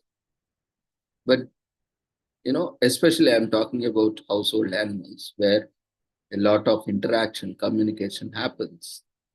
And they are like a close family members with this emotional connect and so on. So where you can see, even if a child is trying to hurt also unintentionally, the animal will safely try to avoid that or remove or overcome that pain by gently trying to remove the child or avoid the child from it. Rarely it happens that there are incidences where, sometimes even human beings are doing, who are known as a highly, learned species of the planet. If they are doing, then every other species has an exception. Now, if you are highly intellectual, highly developed species itself is doing blunders, then you can easily expect from other species, right? They are not that highly intellectual. They are not highly evolved species. Then if you are itself, if as a human being, if you are able to commit blunders, then that is quite natural for them. So when we have this kind of understanding, we are more aware, we are more conscious about our communication, our behavior with the animals. And moreover, animals, they sense, they perceive threat through the body temperature of human beings and through the heartbeat of human beings or the palpitation of heart and the body temperature, the precipitation, where you can see easily they can sense animals, birds, other than human beings. Even human beings also can sense. Especially when your body is warmer, that gives a sense to the animal or a bird that you are a threat to the animal. Because you are in stress, you are in anxiety, and you are in a lot of tension. So you are in a fight mode. That's why you see, when you are calm, relaxed, how do you think wildlife photographers, they manage with animals. That too, wild animals with like lions. They go into the wild. You see, have you ever watched Nat Geo, Discovery? Have you ever seen how wildlife, you might have seen so many photographs where animals are trying to, muddle up the job with of the photographs because they are in their environment. Now it is their home we have invaded, and we are the intruders, we are the invaders, we are the trespassers. So, but they see, how do they sense that there is no threat from that photograph? Because he acts naturally, he or she acts naturally, comfortable, as normal as there is nothing that has happened or nothing that is approaching. Quite normal, as you are now, as if no one is there. Even if anyone is there, also you are quite comfortable. They sense the temperature within. They sense the sound beat. They can hear the beat, heartbeat. They can, because they have extrasensory perceptions of feeling heat, cold, warmthness, and also sound. They have extra auditable sense, right? So these help to perceive threats or whether you are safe or not safe. That's why when you see some animals, so some people, animals will not do anything. They just, dogs also. You can observe, do an interesting observation tomorrow for some time, or sometime whenever you get some time, you just sit in front of your house or in your balcony. Just observe some animals and people. People who are normally calm, going. Some dogs, you see, they themselves keep coming near, wagging their tails, or offering themselves to be petted. And also, as Pradeep said, as they offer themselves, don't be in a hurry to pick it up like a baby, right? Slowly try to make yourself comfortable. Don't touch animal if it is a first time. Just hover around and try to have some rapport, and slowly you can try to physically handle them. Because why I'm saying this is all scientific. Once you touch animal, you have emotions, because we all have emotions, right? We were having sessions from past 3 days on emotions. Because emotion nowadays, the entire business runs on emotions. Why so many products, advertising, media, how they market, how they do their sales and promotion? Through emotions. They target your emotions. They target your ego. And they say, very clever. If you go to some shop, what he will say? You cannot buy it. That pokes your ego. Then what you will say next moment? What? Do you think I cannot afford it? You will throw 100 rupees extra. And you will say, give me all. Or at least you will buy. So they are poking your ego. They are poking your emotions. So that you will indulge, engage in that kind of behavior. So how to overcome that? How to not get into the trap? By identifying your emotions, controlling your emotions, managing your emotions, keeping yourself stable, normal, even in terms of adversities. So, when you are interacting with an animal, even with non-verbal communication, I'm not telling about verbal communication. I'm not just talking about physical communication, but even with non-verbal communications like gestures, sight. Even sight also should be quite normal. If you gaze at an animal, the more tendency that it will come and bite you, right? Even if you are at a balcony, it will try to jump into the balcony and bite you. So you should not provoke the animal. So this is all, animal behavior, animal psychology. A lot of things are there. I'm not going in a very structured way. I'm just, adding few points to what Pradeep has said and just few observations where when you interact with a human being or for that matter, for any animal, your emotions quickly change unless and until you control emotions. Your emotions keep changing, and because of that emotions, you can see there is a physical change in your body.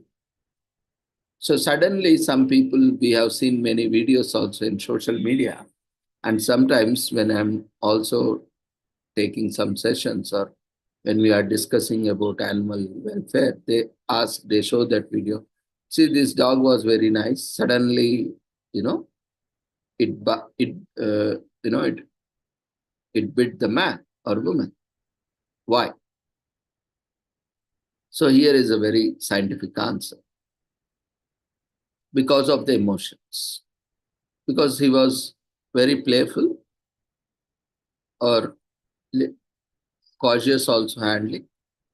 And suddenly the man or the woman or the child perceives danger. That things may go because they are also playful, and sometimes they also don't feel that sometimes they also like us. They also see that, they the both the interaction may get little bit harsh or wild. So they start grabbing body parts, not with an intention to bite you, but to play you, pull you.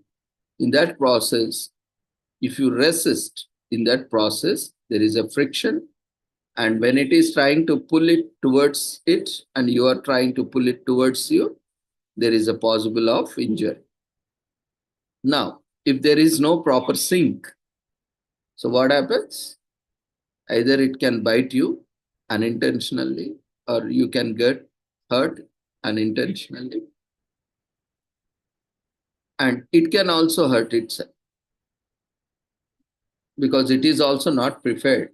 You are also not prepared. But in that spurt of the moment, both of you can harm each other. So that's why, unless and until you are comfortable, don't both are comfortable. Don't, even if the animal offers to pet you, be cautious about these changes that happen, both in dog or whichever animal it is, as well as you. If you sense, and even that changes should happen slowly, drastical. If there is immediate change, suddenly you as well as animal behavior also changes. So it can perceive immediately you as a threat from a playful mood to threat mode. It can immediately shift. And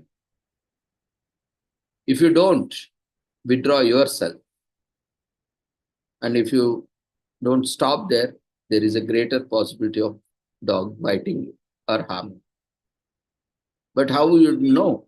You will think, anyway, dog is playing with me, no problem. You will be going back without observing it.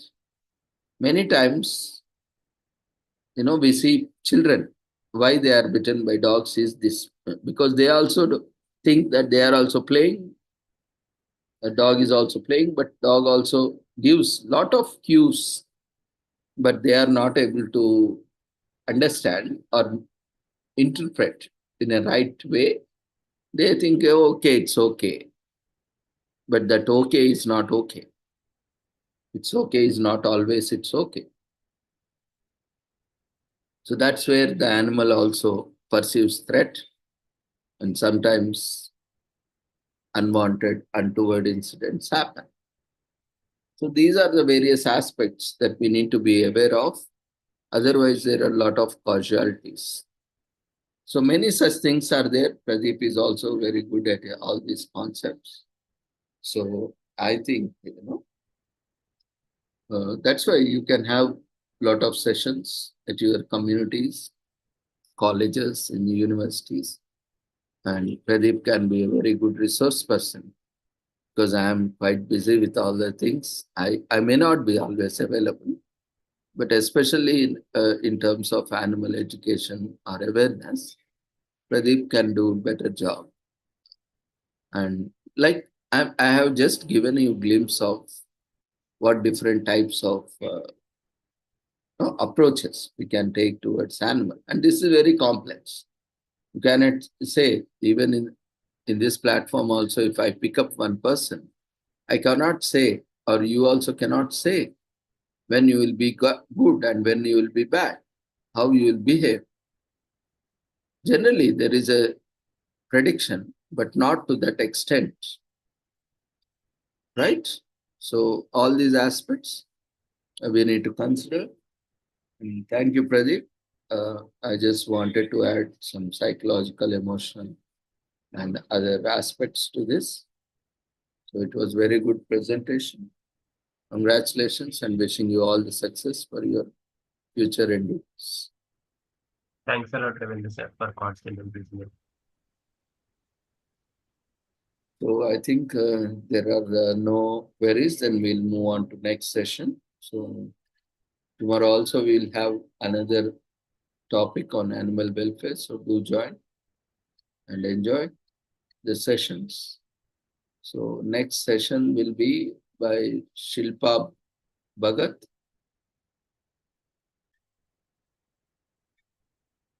So are you there?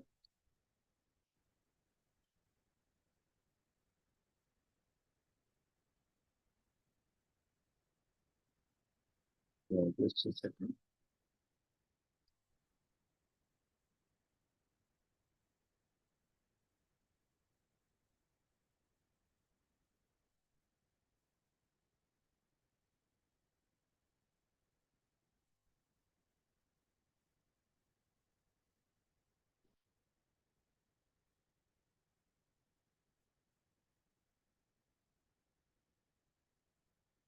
So you have two presentations, I think different topics.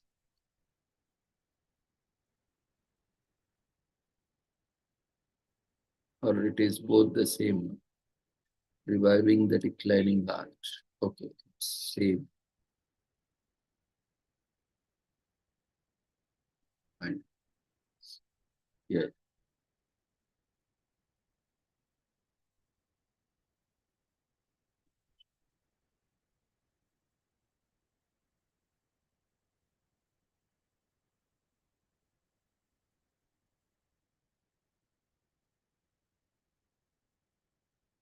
Okay, now you can unmute yourself, start your video, audio, and presentation.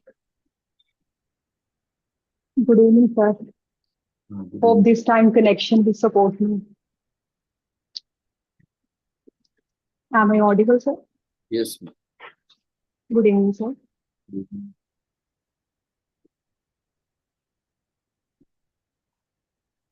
Then start your presentation. Okay, sir.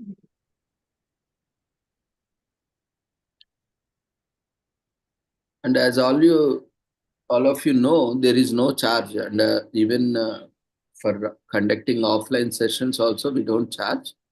But to have commitment towards your side, it's always good that when we are inviting them, you also offer them some support from your side, so that resource persons do not always be in the burden of bearing everything. At least you can offer them the travel expenses, or even if you don't give in the form of money, you can just book a train or flight, whatever is there, and resource persons will be happy to come over there. See, basic hospitality, what we are talking. Yes, sir. So even if you can offer hospitality, no need of giving even a single pice, what I meant to say. At least accommodate them so that they will be happy to conduct workshops, seminars. There are many resource persons on our platform. They can come. Yes, ma, you are ready? We can't see your Yes, sir. PPT. Uh, That's why I was is like, it visible, sir? not yet. Right.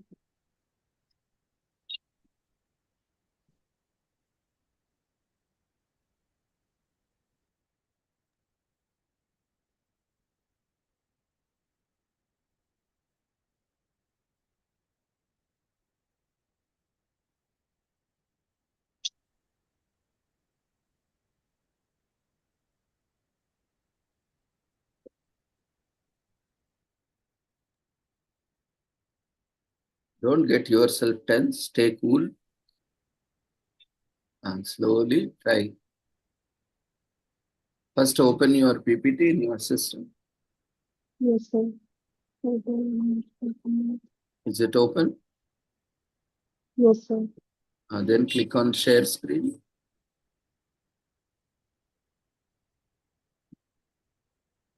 Photo image. Hmm. Now it's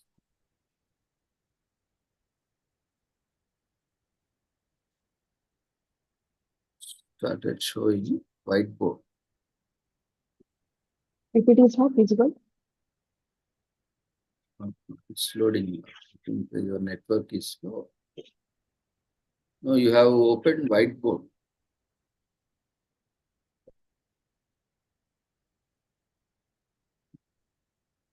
You open the PPT, while click on share screen, you select the window where your PPT is visible. There you might see different windows. You have to select the window where boxes you can see when you click on share screen. You will see square boxes. It will be showing whichever application is open. There you can select the PPT, the box where the PPT is shown, then click on is share. it visible now? Not yet.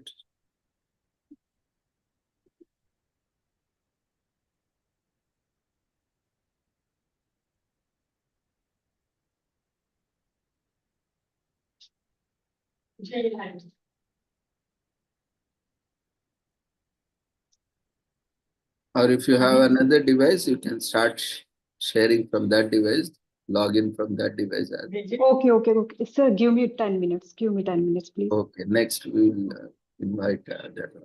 Parts. Okay, fine.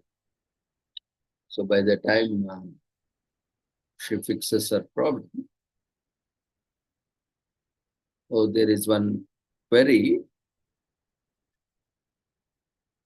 Pradeep? Yeah, I think Pradeep got disconnected. Okay, no problem. You can join. You can ask it tomorrow. I can also answer, but Pradeep would be the right person. So tomorrow you can just ask the same question and Pradeep will be answering. Or if we see him online, you can also directly message him. Maybe it got disconnected. Fine.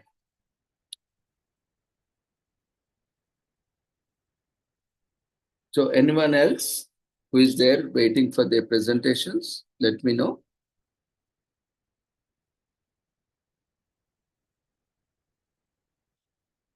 Pradeep Gopal, yeah.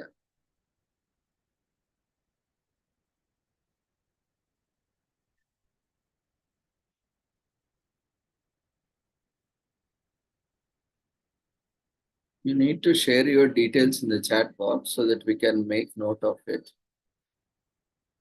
There is a format. Just a second, I will share the format which was there on the screen. So these are the details required.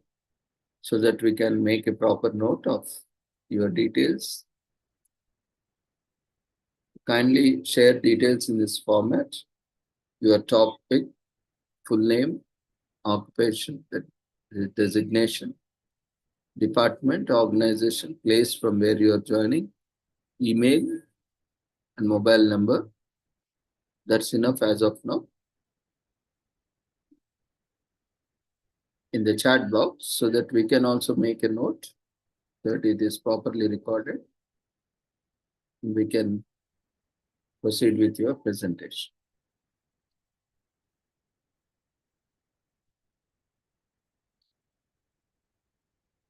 Anyway, after this presentation also you can do, so that we'll save some time.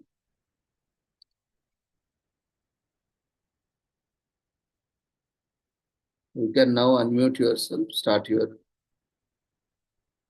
video and presentation.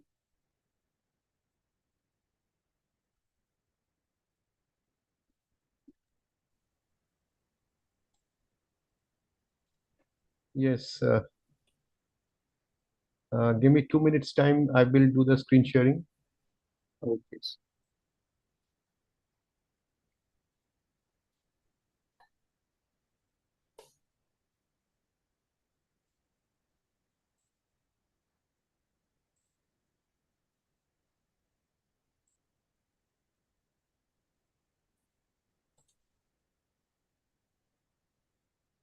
First open your PPT and then click on share. Yeah. Is it coming now? It is showing loading. Now it's visible. Is it visible now? Yeah, no, you can Okay, so make it full screen if possible. yeah, can I start now? Yes, so full screen is not possible. Full screen. Okay, one second. You can click on slideshow. I will do it manually. Okay, fine. No problem. Okay, so should I start now? Yeah, please go ahead. Okay, so thanks a lot, Dr. Ravindra, for giving me the opportunity and the platform to present myself. Before I start, I should seek blessings of the Almighty as the norm of this platform. And thanks to Dr. Ravindra once again, and thanks to my previous speaker for a very good presentation. Along with, I welcome to all the participants of this conference who is attending this session. My presentation of this conference will be on the basic of the, which is a very important problem throughout the world, which is for going green for maybe all types of entities, rather, whether they are legal entities, human entities, living entities. So the title of my presentation will be Pathways Towards Growing Green for Modern Organizations.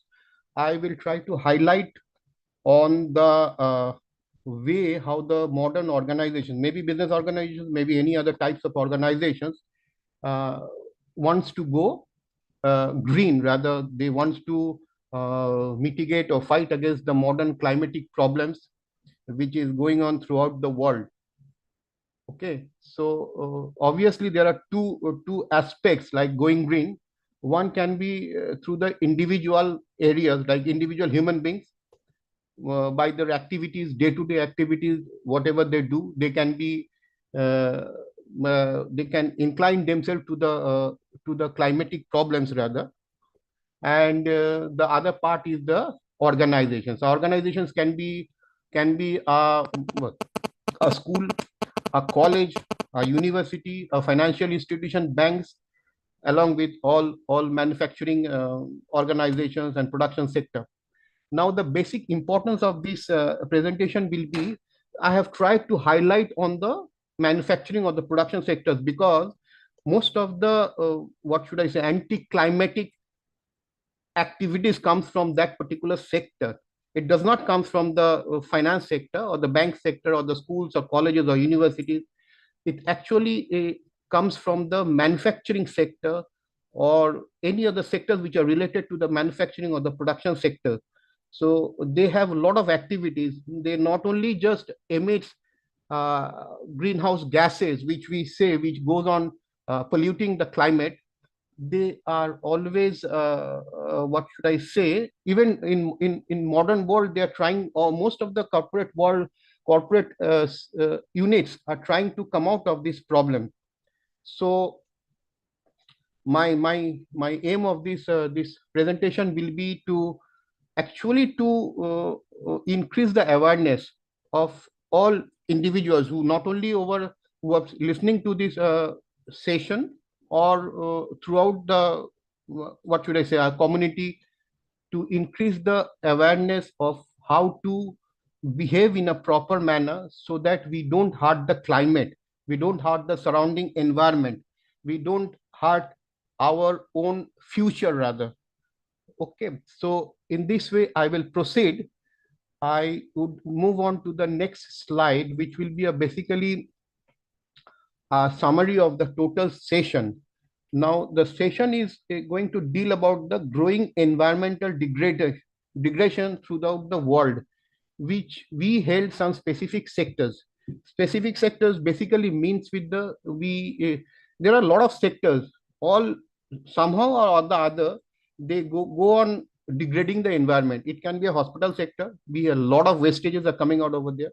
It can be a basically a manufacturing sector. There are a lot of chemical wastes which are very hazardous, which can be a very problematic for the normal human beings in those surroundings.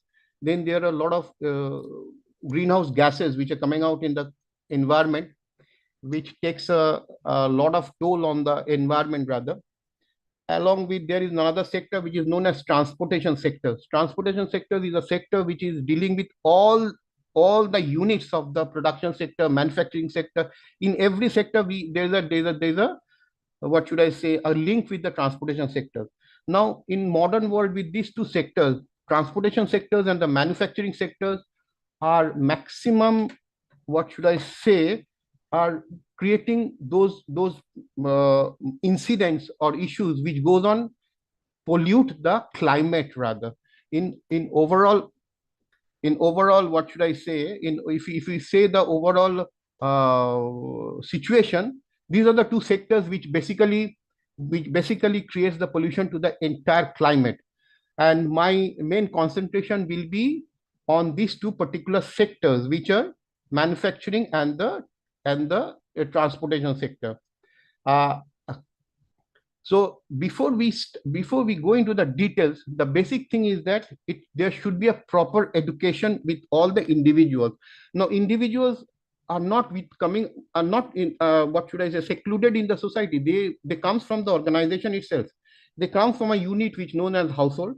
They come from the unit which can be a school or a college or a university. They can come from any other organization. They can be a retailer. They can be an ordinary trader who sits in the market. They can be an individual who is conducting the bus or other vehicles. Now, specifically in developing countries and the modern countries, we see that transportation sector is very important, which is creating the most impact on the adverse climatic situation. So our main aim will be to educate individuals rather. Not just education comes from the school. It can be a social education. It can be a community education. It can be a education through any media advertisement. So the basic aim of how to mitigate the climate, how to come out of this pollution, the basic idea and the concept is to educate the individuals, not just of your region, of your community, of your society, but throughout the world rather. So if we can develop a particular community, maybe this is a platform where everybody knows, everybody are very qualified, that this type of problems cannot be tackled only on an individual front. This type of problems can be tackled, can be fight in society wise, rather country wise, or a region wise, or a continent wise. Okay. So what can be a green education? Green education basically refers to that type of education which helps people to understand the environmental issues and the needs and the necessities to protect the surrounding environment for the betterment of the entire planet. Now, if we see that a flight which is moving out from American continent, coming out to the Asian continent, they travel a distance of say 15 hours or 16 hours, something around say 5,000 kilometers. So they emit a lot of gases, which brings a lot of problem to the entire society. So this is one sector where we should know how to tackle that individual problem. So this is the type of education which should go into the society rather. It is not a thing that which we can treat only a particular individual.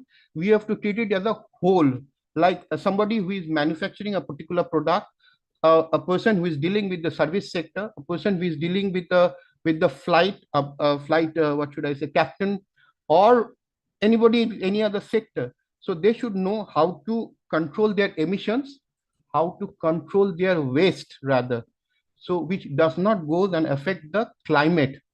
Like climatic changes can be something around like global warming, then there will be biodiversity loss, there will be exhaustions of the existing scarce resources, which can cause a very important problem for the normal human beings, which we are facing today. Existing scarce resources can be we can think of those what should I say, normal fuels rather, which is getting exhausted day by day with all the different types of usages of this type of fuels. So we have to come and develop some sort of alternative fuels rather, which will not be harmful to the society, as well as they will produce the required efficiency. And thereafter we see that green education also helps people to take a proper steps to reduce unnecessary wastage. Now, unnecessary wastage can be a very huge thing in manufacturing society, but unnecessary wastage happens in households also. We unnecessary waste the light energy, we unnecessary waste the clear water energy, we unnecessary waste food energy. So these are the things which we should take care. We should take care not to do unnecessary wastage of this type of resources, so that our efficiency of the total life leading should be to the maximum. In that way, we can complete our green education, so that it will go and help the problem, which helps in creating a good and environmental society. After this, I will move on to the next thing, which comes to the green entrepreneurship. Now, green entrepreneurship is a very important thing in modern world. In fact, if we see, we have seen that the entire economy is getting not affected, but it is getting affected by the entrepreneurs. Entrepreneurs are the basic individuals who actually takes the initiatives to take the society, change the society. Now, green entrepreneurship, we have a lot of rules and regulations throughout the world. I'm not going into the details because it will take a huge amount of time. But green entrepreneurship actually refers to those types of business ventures which specifically takes care of the environmental factors to reduce the carbon footprint of the organizations, to help the entire planet make a proper living place for all types of living beings. Now, entrepreneurs actually has a big responsibility. They should not take those type of methods and measures which first of all, destroys the natural resources. Secondly, they should not create unnecessary wastages, which actually costs a lot of, what should I say, labor, wastages of labor, wastages of time, money, and obviously it leads to the wastages of efficiency of proper living. Okay. Now, in order to help the green entrepreneurship, we have seen that governments of various countries of the modern world are creating proper rules, regulations, policies, etc., to take various steps, initiatives to encourage the modern entrepreneurs to develop those type of green products through various types of green processes, procedures, methods, etc. Like to fight against the various types of problems like adverse climate changes, various types of pollutions. Now, in modern world, we have seen not only the developed countries or the countries of the Europe and America, even the developing countries and the countries of the African continent are also taking various measures to fight against the climatic problems, and they can only fight with proper rules and regulations, which has to be implemented throughout the society. And a society is not only of individuals, society is of entrepreneurship, society is of various types of organizations. So these rules obviously goes to create a better, what should I say, environmental, obviously there should be proper environmental policies in of all the countries, which should be implemented through various types of organizations. Otherwise, it is very difficult to fight the adverse climatic situations which is running throughout the entire world. Now, the next part of green entrepreneurship will be green technology. Green technology is obviously also the same thing. What we have seen is that, say up to the what should I say, industrial revolutions of the 18th century. After the industrial revolutions, a particular thing was discovered which was used, which is noted, which is known as coal.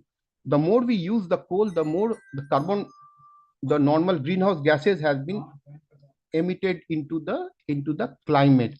So nowadays, even most of the researchers have also seen that in last 50 years, we have utilized most of our natural resources, which was not actually utilized during the entire civilization of human being.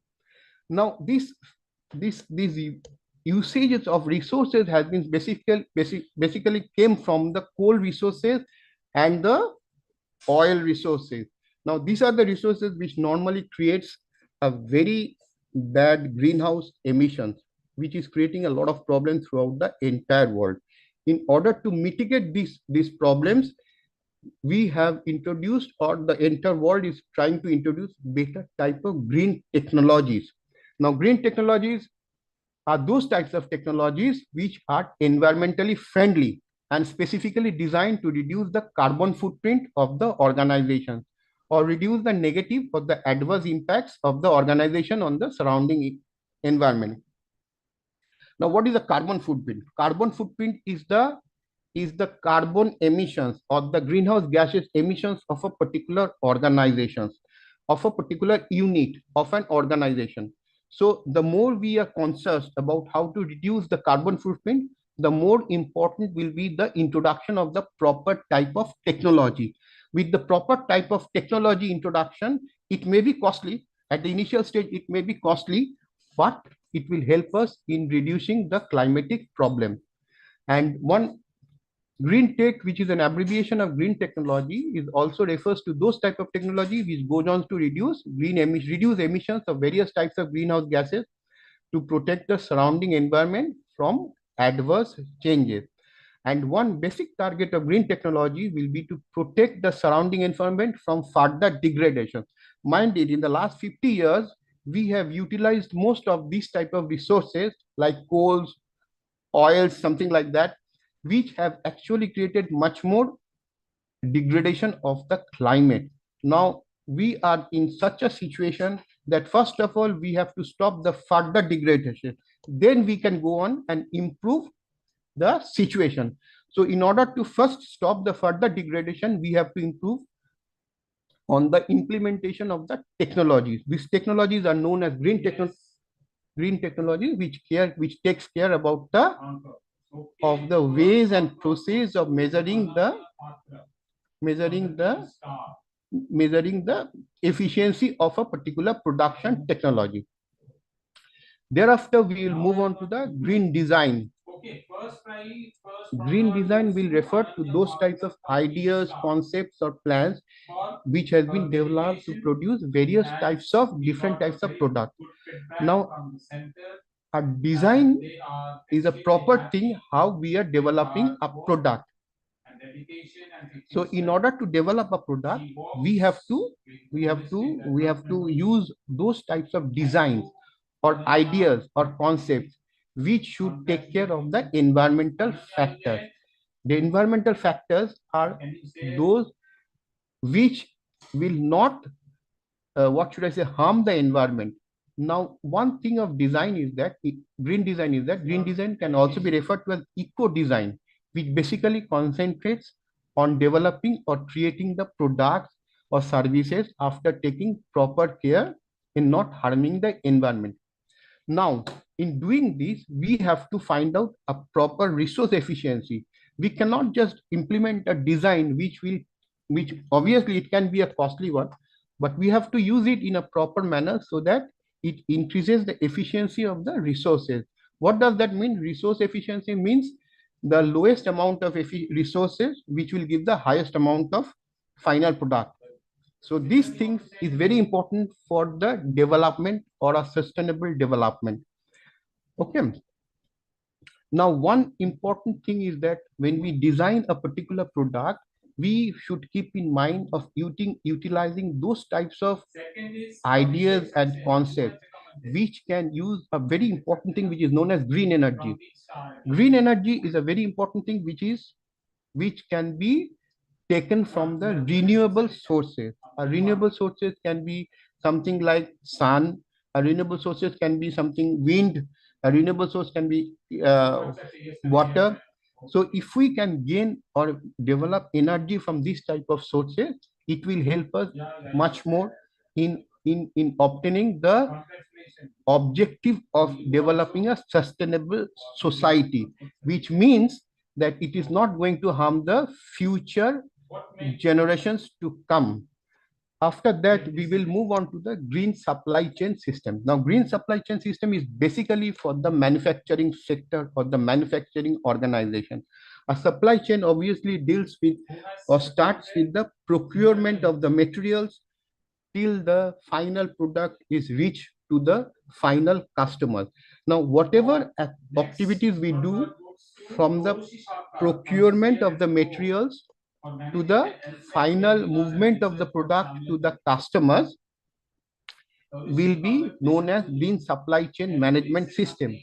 A green supply chain management system will deal with all the various types of individuals or entities, which will include all those processes, functions, or activities which are engaged in sourcing of raw materials, transforming them into a final product, along with distributing and transporting it to the end consumers.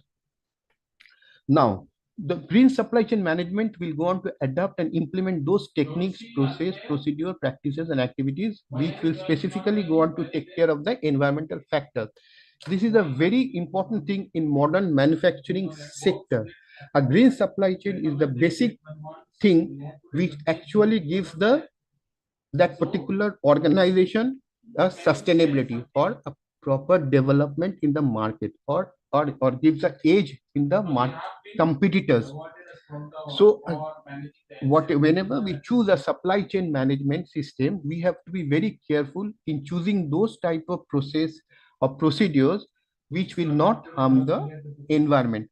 One very important thing of a green supply chain management system will be of choosing particular type of transportation which will not emit harmful gases. Now, this is one very important thing is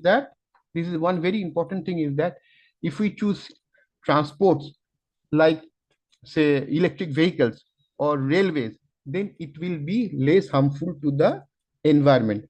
If we choose something like a diesel car or a diesel bar or something like that, it can create much more harmful, which will be a much more harmful to the society than electric vehicles.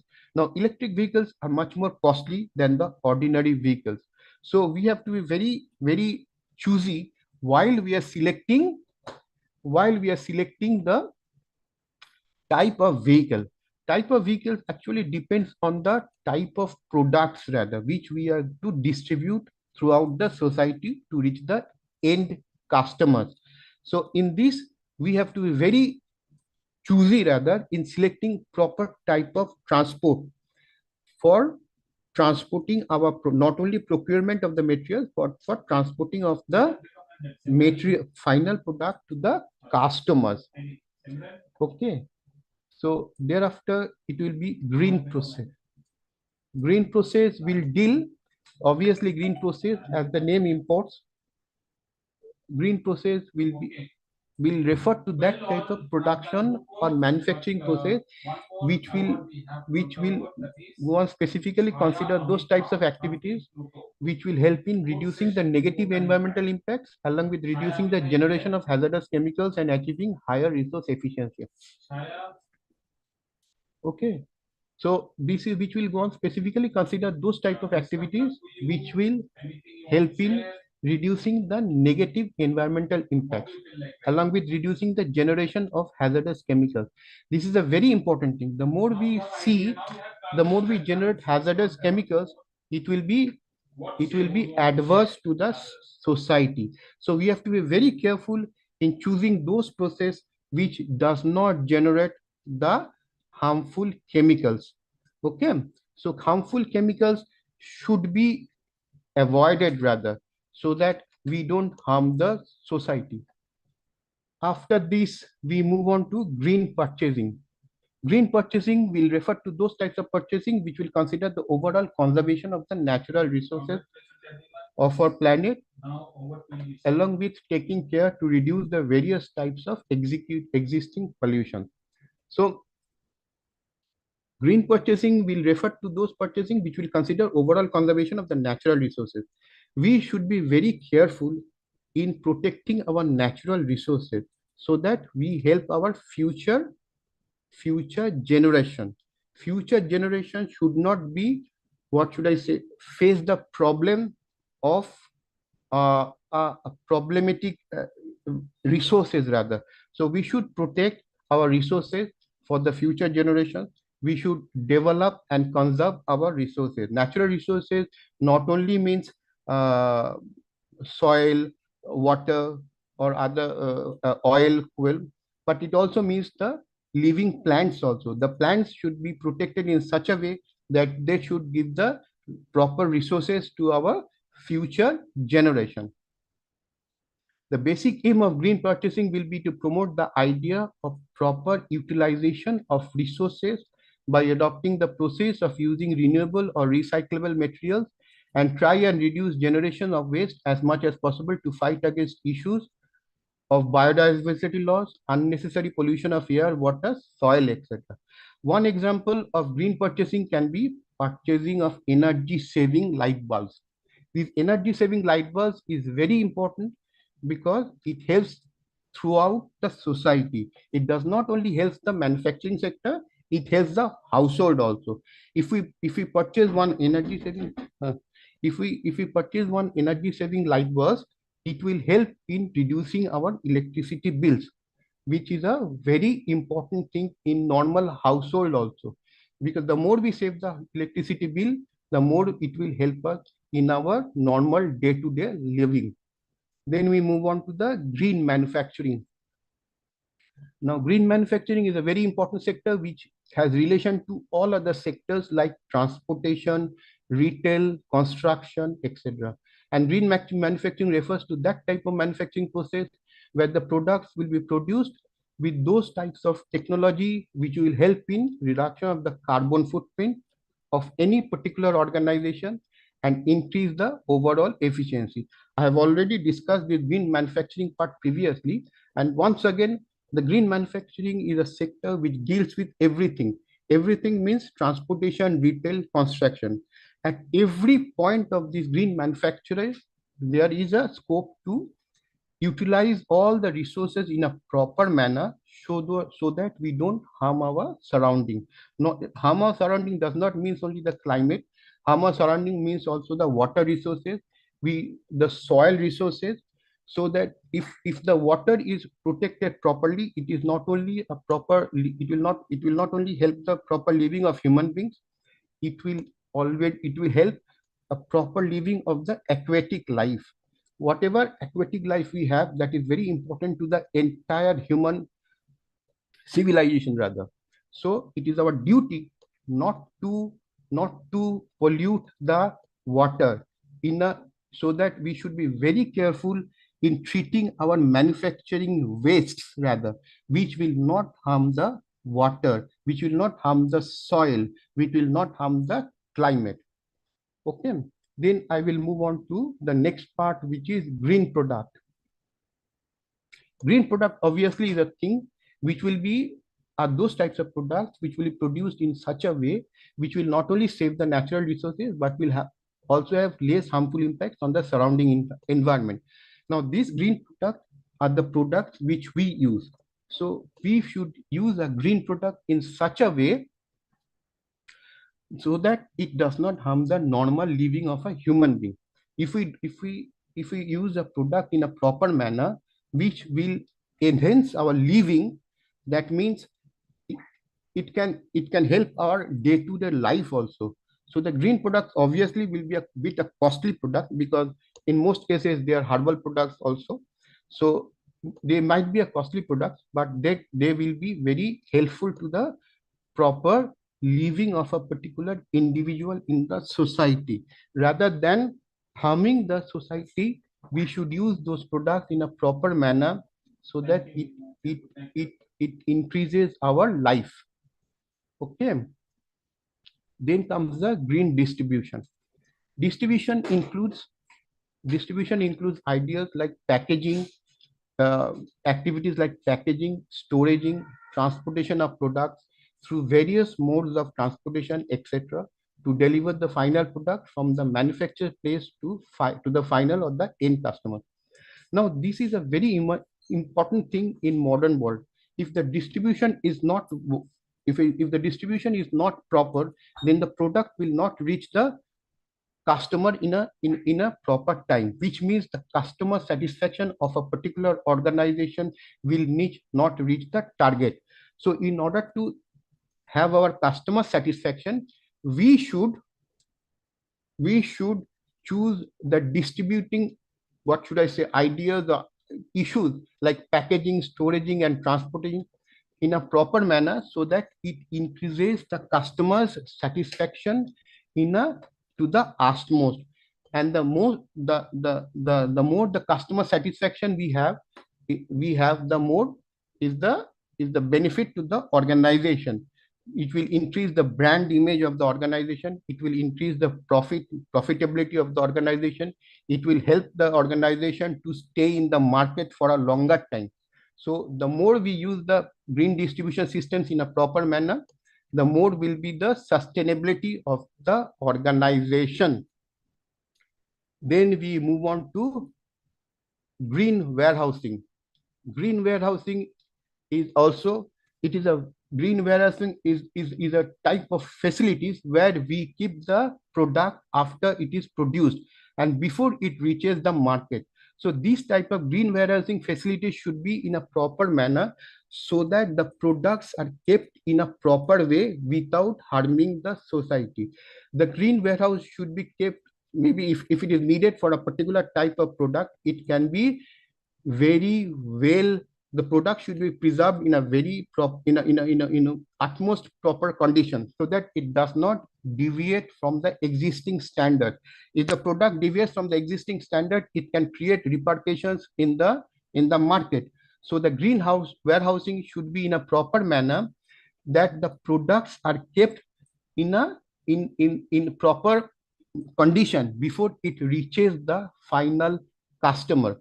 So the green warehousing system refers to those type of warehousing facilities which are environmentally friendly and utilizes eco-friendly processes, practices, and techniques, not only during construction of the warehouses, but and also while operating within the domain of the supply chain management, along with logistics management.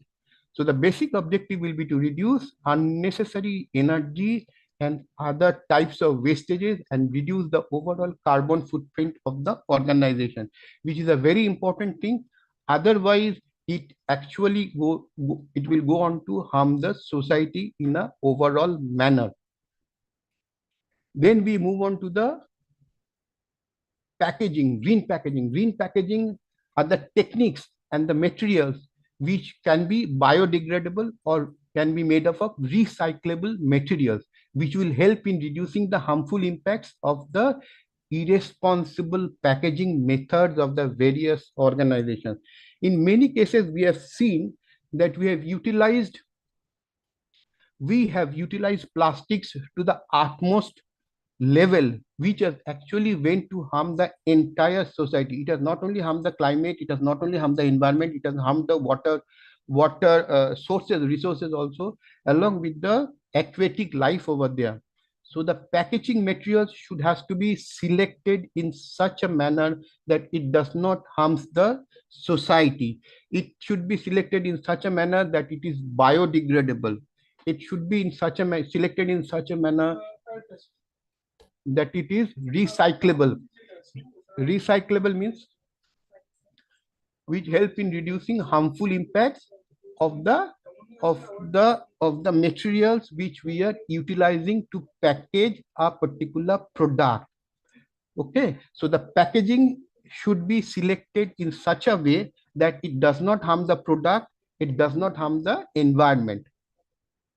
Then we move on to green logistics. Green logistics are the procedures and the methods which will go on to emphasize on usage of those types of vehicles like electric vehicles, along with usages of various other different types of alternative fuels, which will help in reducing in emissions of harmful greenhouse gases, along with getting better cost efficiency, better efficiency in delivery of products, and reductions in generation of unnecessary wastes. Logistics is also one of the most important sector of any production producing organizations. Without logistics, we cannot have a good producing society rather. So the logistics should be utilized or selected in such a manner that it not only uses the proper vehicles like electric vehicles, it should also use alternative fuels. Alternative fuels are those fuels which are not fossil fuels. Fossil fuels actually goes on to create more harmful greenhouse gases, and alternative fuels are developed in such a way it can be a bit costly. Alternative fuels does not go and create an harmful effect on the society. Okay, so this is a very important thing for green logistics on the manufacturing sector. After this, we move on to the green transportation. Green transportation is the sector in the most modern world countries, which has been one of the biggest sector which emits the maximum amount of greenhouse gases and goes on to create the maximum pollution. As I've discussed it earlier, the green transport will in most cases go on to depend on the green and renewable energy sources, which will not in general degrade the surrounding environment. Now the renewable energy, what does that renewable energy mean? Renewable energy means energy which is generated from the renewable sources like sun, like water, hydrogen, hydropower, like wind power, or the ocean power. These are the four types of energy. If we get this type of energy, it can be renewable. It is not an exhaustible energy sources. Exhaustible energy sources are coal, various types of oils, various types of natural gases are exhaustible energy sources, which if it is used once, it is gone for the ever. It cannot be renewable. These and renewable energies like sunlight, water, air power, wind power are those energies which can be renewed overall. So if we use those type of transportation which uses this type of energy, it will be for the betterment of the entire society. After this, we move on to the green marketing. Green marketing, as obviously known, it will refer to those type of eco-friendly methods of designing, developing, and distribution of the products which will not be harmful to the surrounding environment. Green marketing obviously uses those types of items which I've already discussed, like packaging and all those things. They will use those types of packagings which are biodegradable, which are eco-friendly, which will not harm the entire environment, including water, soil, etc. Thereafter, I come to the last segment of my presentation, which means green economy. Green economy actually refers to that type of economy which basically takes care of the environmental factors while doing the economic activities. Economic activities, we can have various types of economic activities. Various types of economic activities are to be done in a proper manner so that it does not harm the society. From the green economy, I move on to the part of that sustainable development part. Sustainable development actually refers to that type of development which aims to meet the needs and requirement of the current generation without sacrificing the ability to meet the needs of the future generation. Sustainable development already means that we help ourselves in such a manner that we don't danger the future of the future generations to come. We should always think of how the future generation should live a proper life. We should not be reckless in utilizing the resources. We should not be reckless in harming the society.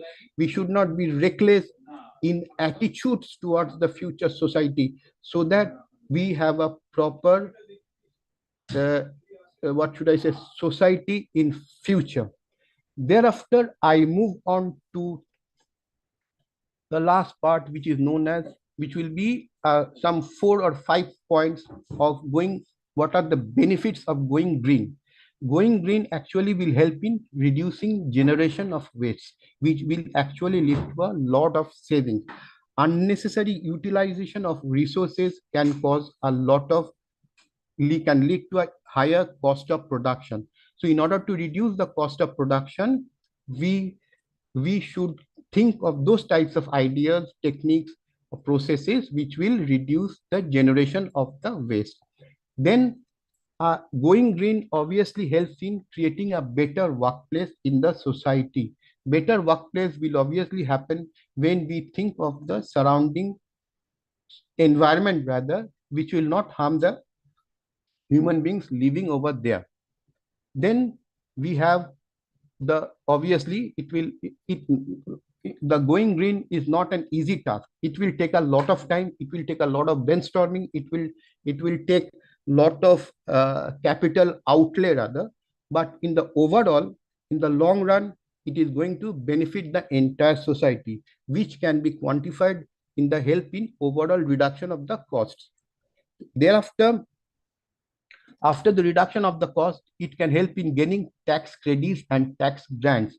Nowadays, all modern countries are giving a lot of benefits to the organizations which are actually thinking of going green.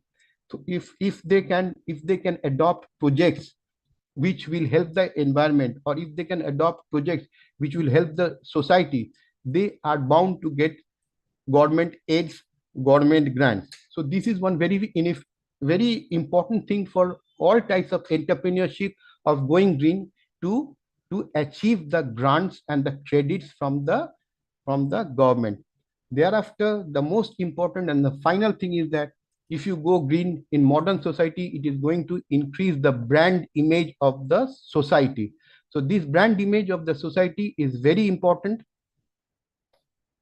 for the sustainability of the organization. Then the last part is the disadvantages of going green. Obviously, whenever we come to a new thing, it will always have some disadvantages. We have to overcome the disadvantages. Transferring to a green organization will always take some time. That is obvious. If we don't take some time, it can never be implemented. So this is a very big thing, because always time comes with the cost also. The more the time, the more the cost will happen. So we have to adjust the time while implementing the green organization. So while we are thinking of a green organization, we have to give the organization a bit of time. So because implementation of green technologies and all those things cannot happen overnight. It can happen maybe 1 year, maybe 2 years. It depends on the size of the organization. And when we talk of an organization, we obviously talk of the employees or the workforce of that particular organization. The most disadvantageous part of going green is that we have to teach the employees of the new and modern technologies which we are going to implement. So teaching the employees is a very important, not only for the proper functioning of the organization, but for the proper, obviously, sustainability of the organization. Thereafter, yes, this point is already mentioned. Initial cost of implementing new technologies will be high. Obviously, the green products in the market will be a bit higher. than the competitive products. The green products obviously comes with the modern technologies, so the cost of the production will be high. Therefore, the cost when we are bringing green products into the market, it should be in such a way that it does not cost too much for the normal consumers. Otherwise, the product will not have marketability. So we have to choose a very proper policy rather while marketing the products. And the last thing is that when we are choosing for a going green, the business model which we have been following was only thinking of profit model. The more we tilt towards green model, the organization has to not only think of the profit of the organization has also to think of the planet and the people living there. So the more the organization thinks of the planet and the people living there, the more the sustainability of the entire society will happen. With this point, I'm closing my presentation, and thanks to all the participants who have joined this seminar conference and has listened to me. Thanks to Dr. Ravindra and thanks to the platform.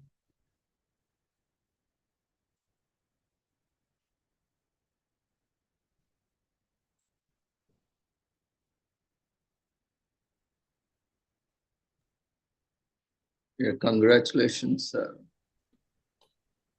Dr. Pradeepa. It was very well presented. And there's also need of the hour moving towards green technologies because of the climate change and various aspects we have been discussing. So we need to move towards more greener and cleaner technologies, cleaner energies. That is only way out of controlling or contributing towards sustainable development.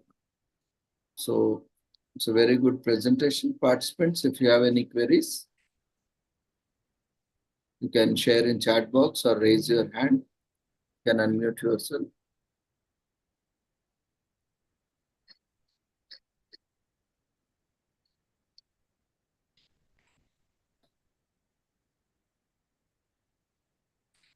There is one query.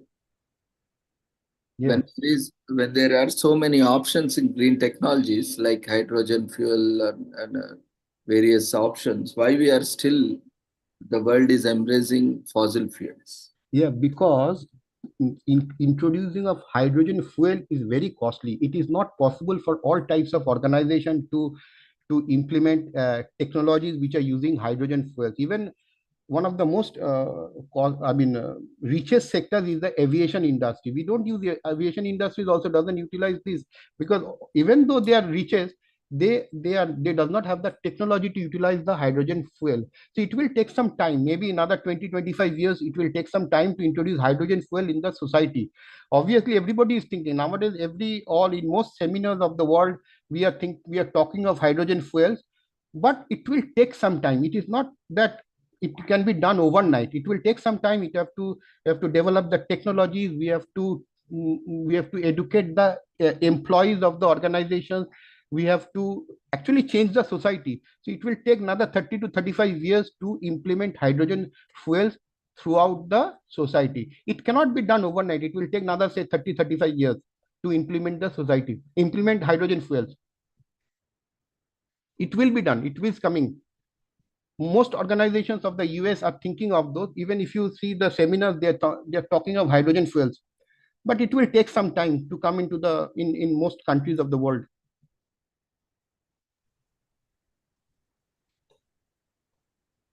Is this answer satisfactory? I think that addresses query. Hope your query is answered. But see, that is fine. Few technologies are new, but there are also good old technologies like biodiesel is there, which is a quite optional, very good alternative. And we have steam. Earlier we had steam engines. Yes. That is also a clean energy, in fact. but because of corrosive and all other aspects. But now technology has developed, and we have, developed corrosive and resistance alloys also. So maybe we need to move to more sustainable and cheaper, or we can say much more efficient technologies like biodiesel and biogas or similar cleaner technologies. Yes. Need to explore. I mean, in the energy sector, more and more innovations has to come from the academia, research institutions, and even from the common people also. Often, some of the great inventions come from the community itself. So from the common people. So even we see a lot of inventions coming from rural India, especially trying to leverage the benefits, but it may not be commercially viable for mass production due to various restrictions. But still, we can find a way out. At least it can cater to the local community or certain regions where it may be more affordable and more accessible in such regions. So what I have one query to you, Professor Pradipta. Yes. Yes, So sir. I think you have done very good research on this topic. So with your research, can you suggest some of the most affordable, cheaper technologies, alternative technologies, which are available now when compared to present fuels which are being used, like in transportation, as you rightly pointed out, uh, like even reducing these flight hours and going virtual mode also, reduces a lot of flight hours. Today, we are also reducing a lot of carbon footprint by having online sessions. Otherwise, we need to travel from our places to the venue, and there is a lot of carbon footprint that is being generated. With this now, even the platforms are becoming more and more interactive and engaging. So in a similar way, can you suggest some? Yes, sir. We think we even India has already accepted going towards electric vehicles. So electric vehicles running through the society will take another maybe 30 years in India. In most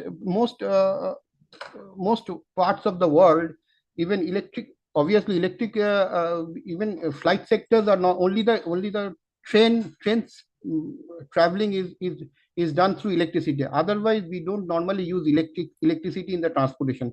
And this is one sector which is creating the huge amount of carbon emissions, which is going and creating the biggest problem in trapping the greenhouse gases, in creating the greenhouse gases. So the most we use the electricity through the renewable sources like solar energy, electricity through the renewable sources like hydro energy, electricity through the renewable sources like wind energy. That will be the most cleanest energy technology, which is going to use this type of renewable energy sources, which will not go on to create. First of all, it will not exhaust the existing resources of the earth. Secondly, these are the sources which does not emit greenhouse gases. Third, these are the sources which are almost free, like sunlight is almost free. But one thing is that if we use solar panels in everywhere in the manufacturing sector, it will increase our cost to a very high level. That is one thing. So the organization has to decide whether they should introduce solar panels, or they should use those normal LED bulbs and all those things. The moment they choose for solar panels, the initial cost will be high, but it will be reducing the cost in the long run. This is one. In transportation sector, other than train, it is better to use electric buses rather. Electric buses is obviously already in use in European circuit and American circuit. Even it is coming it has also reached the what should I say, Indian market also. The government is providing funds, the banks are providing funds for purchasing electric vehicles. The finance sector is helping the electric transportation rather. But what I suggest is that in most cases in manufacturing sector, we have used machines. We are still using machines rather, which is not fully electrolyzed. Electricity is obviously there, but still we use some type of energy which comes from either coal or oil. So the moment we start using this technology, we have to, first of all, what should I say? Obviously, if anybody is from physics side, they will understand. We have to use those motors which are coming from electricity. We cannot use those motors which are coming from, which will take the energy from the coal and the oil. We have to use those types of motors in machines which normally takes energy from a electric battery rather. So then that type of technology will be helping the manufacturing sector. That type of help will help in overall spreading of the awareness rather throughout the society. So I think that technologies which are utilizing renewable sources will be the basic acceptable technology.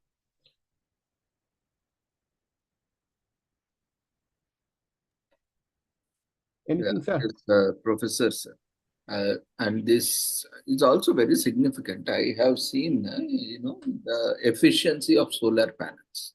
Yes. Lot of studies are coming. Even government also earlier, when these various schemes were introduced, it promoted. Again, it discontinued, and recently again it started promoting Yes. the solar panels through through central government, state government. Yes. They're Yes. providing up to, I think, 2 megawatts, I think, per Yes. household. So they are promoting. But the major problem, what I also see, in most of the cases where there is the efficiency of solar panels over a period of time, Hmm. the return of investment, what is being expected or what is being stated is not as often as it is. And sometimes, people are not able to get that proper return of investment. And Okay. at certain point of time, using them is more costly. Most costly, obviously. So I think in this area also there need to be much more research and development so that efficiency of solar panels, because as you rightly said, investment is more initially, but at the same time, if the efficiency is not at par with the return of investment, Yeah. again there is a huge expenditure. Even the capital automatically turns into expenditure. Then the Expenditure. automatically return of investment comes down. Yes, So sir. these are certain things are there. So do you see, you have been studying, how do you see the efficiency of solar panels, Solar from, panels has to be utilized in a proper manner. They have to be maintained. They're not just like an electric switch which you can put on and the light will start going. Solar panels, you have to do a lot of cleanings, maintenance are there. You have to maintain over there. That needs a cost. That needs a employee over there. That is a manual cost over there. Solar panels, you have to, first of all, you have to put it in a proper place so that it gets the light energy, sunlight. Solar panels has to be utilized in a proper manner so that it does not, what should I say, deviate from that particular energy sources. If it deviates from the energy sources, it will not burn the normal life. If it doesn't get the energy from the sunlight, if you don't place it in a proper manner, it will not get the required energy from the sun or the solar. So which will not charge the battery. So that means the concept over there is that it is not only costly, it has to be utilized in a proper technological way so that it helps the who are utilizing those solar things. You have to be very careful in designing that thing. You have to be very careful in maintaining that thing. You have to be very careful in positioning that thing. That is not like a electric switch which you can put on a wall, and when the switch is going, switch is on, the light will go on or the fan will go on. It has to be maintained in a proper manner so that it gives the maximum efficiency or maximum resources to the person who are utilizing it. yeah, as you rightly said, most of the time, what happens, dust get accumulates, and the absorption of solar panels gets reduced. So the dust has also to be cleaned and maintained. And sometimes, because of natural or human-induced, there may be certain cracks or, there may be replacement of certain protection to glass that also needs to be replaced. Otherwise, that block of panel gets, ineffective. So a lot of these things are there, though we have challenges. Even for that matter, every energy source has certain limitations, certain maintenance. We all need to take care, but leveraging the benefits of being eco-friendly and unlimited sources, because these are idle, we are recycling water, that's all, that is abundant. Water is there, and we are reusing the water and generating electricity, and wind is abundant, and this sun heat is abundant. So we have to have much more efficient technologies where we can leverage the benefits. When we are seeing automatic sensors also, I have seen one project in a science exhibition where that little boy has put a sensor. Automatically they have placed the entire solar panel, and it rotates automatically where the sun rays fall. It has a sensor that detects where the light is there, light source, and it automatically turns so that maximum efficiency is there. So similar innovations has to come up, and it's a very good. And one student came up with a science project where he was, that was a idle project model, and he is using the same electricity, to run in a cyclic manner, so that it is running, taking care of its own idle system, and as well as it is providing, power generation to other models. Like these small children, especially, they are using step-up transformers, and trying to generate huge megawatt power. Of course, technically there are certain challenges using the, amplifying the voltage, amperes, and all other factors. But still, maybe to an extent, if we can further do research and development and develop such devices or equipments, maybe with small source of energy, like maybe if we have one solar panel that is generating some 1 megawatt or few kilowatts, that may not be sufficient for entire apartment. But if we have certain equipment placed with the rooftop of an apartment or building using some similar technology of step-up transformers or something like that, which can amplify the voltage, amperes, and other things. So maybe we can leverage benefits and also, have a very good return of investment within the less time. So maybe that also we need to work out. What is your opinion on that? Yes, sir. We first of all, the thing is that going green. Why we are doing a seminars and conferences is that the normal awareness among the society is still very low. Yeah. Okay. So sorry, I'm still in my office, so there are certain noises. The thing is that I have done a survey on this also, and which is coming that individuals who belongs to the service sector or the education sector, they are actually aware of the these green circumstances or the climatic circumstances. Other than that, normal individuals of the society, the awareness of this going green is very, very, very poor.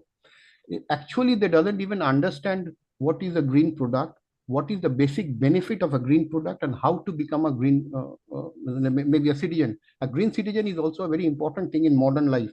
So the thing is that in order to implement the green technologies along with its ideas and concepts among the society, it's not just that only who are doing services or in the education sector or in the industry, they should know all these green. Even the normal ordinary individual should also know, understand what green is. They should not unnecessarily utilize plastics. they should not unnecessarily utilize this type of what should I say, like still we use many types of coals are getting used in the steel manufacturing industry, which does not have the required efficiency. If you are experienced with coal industry, I mean steel industry, you will see that in most cases our Indian coal is not up to the mark. It's not up to the standard. We are importing coal from Australia to have a high quality production of steel, which is a very important thing even in modern society, because steel is a very important thing in the construction world, and construction is a very important part of the economic development of the entire country. So we should know first of all how to utilize proper type of coal, how to utilize the proper type of, what should I say, fuels rather, because developing of alternative fuels is very costly. It is not possible, even big companies, big corporates rather, like Steel Authority of India, to utilize alternative fuels. If you have ideas, you know, they also use steel. They manufacture steel with the coals which are getting imported from the Australia rather. So first of all, I would think is that the basic thing is that we should start the education from the school level. School level education like planting of trees is very important, which most of the school have started already. This was not the case say 5 years back. Now most of the schools have started this green education rather. They have started by planting trees. They have tried to make the child understand what is the importance of a green tree or a green plant rather. So that is the basic part from where the education should start. Then it should filter into the society. Like nowadays, even if you see our Indian culture, we have the practice of keeping tulsi plant in our household. So that is a very important thing. In most modern apartments rather, we don't even have a single tree, which is a very important thing. They're automatically polluting the what should I say, the environment or the air which is within that apartment. So they should also know how to make a proper planting within their household. If they make a proper plantation within their household, it will purify the air much better than a air purifier. Air purifier comes with the cost. Air purifier comes with a maintenance part. Air purifier comes with a life. But if you plant a tree over there, like a tulsi plant or whatever, there are various other plants. No, everybody knows who decorates their house. That will purify your climate, your household climate, much better than a air purifier. So from there the education starts, from the school, from the household, then it will go into the society. Then we think of big industries. Big industries only can deal with those individuals who have already got the education. Nowadays, even we don't have this type of education 5 years back or 10 years back. So the normal workforce which is in the industry working now, they are not that green, what should I say, green awareness. Their awareness to the green part is very low. If you see the workforce who are dealing, I've seen many factories. I've actually worked with factories. The normal maintenance part is very low. They only maintain the machines so that the production does not get stopped. But we have to understand that the machine is always obviously a part of the entire production process, but we have to maintain the entire factory shop floor also. If the shop floor is not maintained properly, then the environment already gets polluted. The shop floor is getting polluted with the oils and all those things which is running on say maybe for 10-15 years, and the shop floors in most factory of the India is not properly maintained. They maintain many manufacturing organizations, they just maintain the blast furnace. They just maintain the blast furnace so that it does not create any problem while doing a production of the steel manufacturing organizations. But they have to understand that they have to maintain the shop floor of the stores rather. If they don't maintain the stores, if you go to a stores of a big organization, like if you have heard the name of Andrew, if you have heard the name of steel and all those factories, you will see the shop floors are very dirty. There scatters materials which may be running for more than 15-20 years, which is actually absolute wastage of energy resources. So what should I think is that if you want to become a greener society, if you want to have a greener society, it's not just that the industry coming out of their CSR responsibility doing some green job. It should start from the school level, then it should come out to the college level, university level, in the professional level, then it should go to the industry level. Otherwise, one TCS, which is the biggest green organization who are in India, only one TCS will not be able to do anything in India or in the interworld. So you have to see that all the individuals of the society get a proper green education.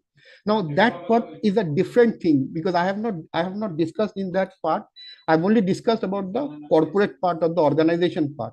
uh, uh, uh, Talking of green mentality of individual, that is a very big thing. Like, you have to have green schools, you can have green colleges, you can have green hospitals, you can have green banks dealing with the finance, you can have green retail trade, you can have green markets. So these are the things which I have not discussed over here. Maybe in a next session or any other session I can discuss on all those things. So what I think is that, as far as green idea is concerned, the entire society has to be involved in it, and only the government can help the entire society to become a much more greener society. Thank you for sharing your valuable time and reflecting upon various queries. So we wish you all the success for your future endeavors. Yes, sir. Nice meeting all of you. Thanks a lot for this platform. Thank you. So with this, anyone else waiting for their presentations can share their details. Sir, I just want to ask, can I move out of the session because I have some other work? Yeah, please go ahead with your. Okay, thanks a lot. Thanks a lot, sir. Okay, thank you. So we'll move on to next presenter. Yeah, Shilpa Bhagat, you can start, unmute yourself, start your video and presentation. Okay, sir.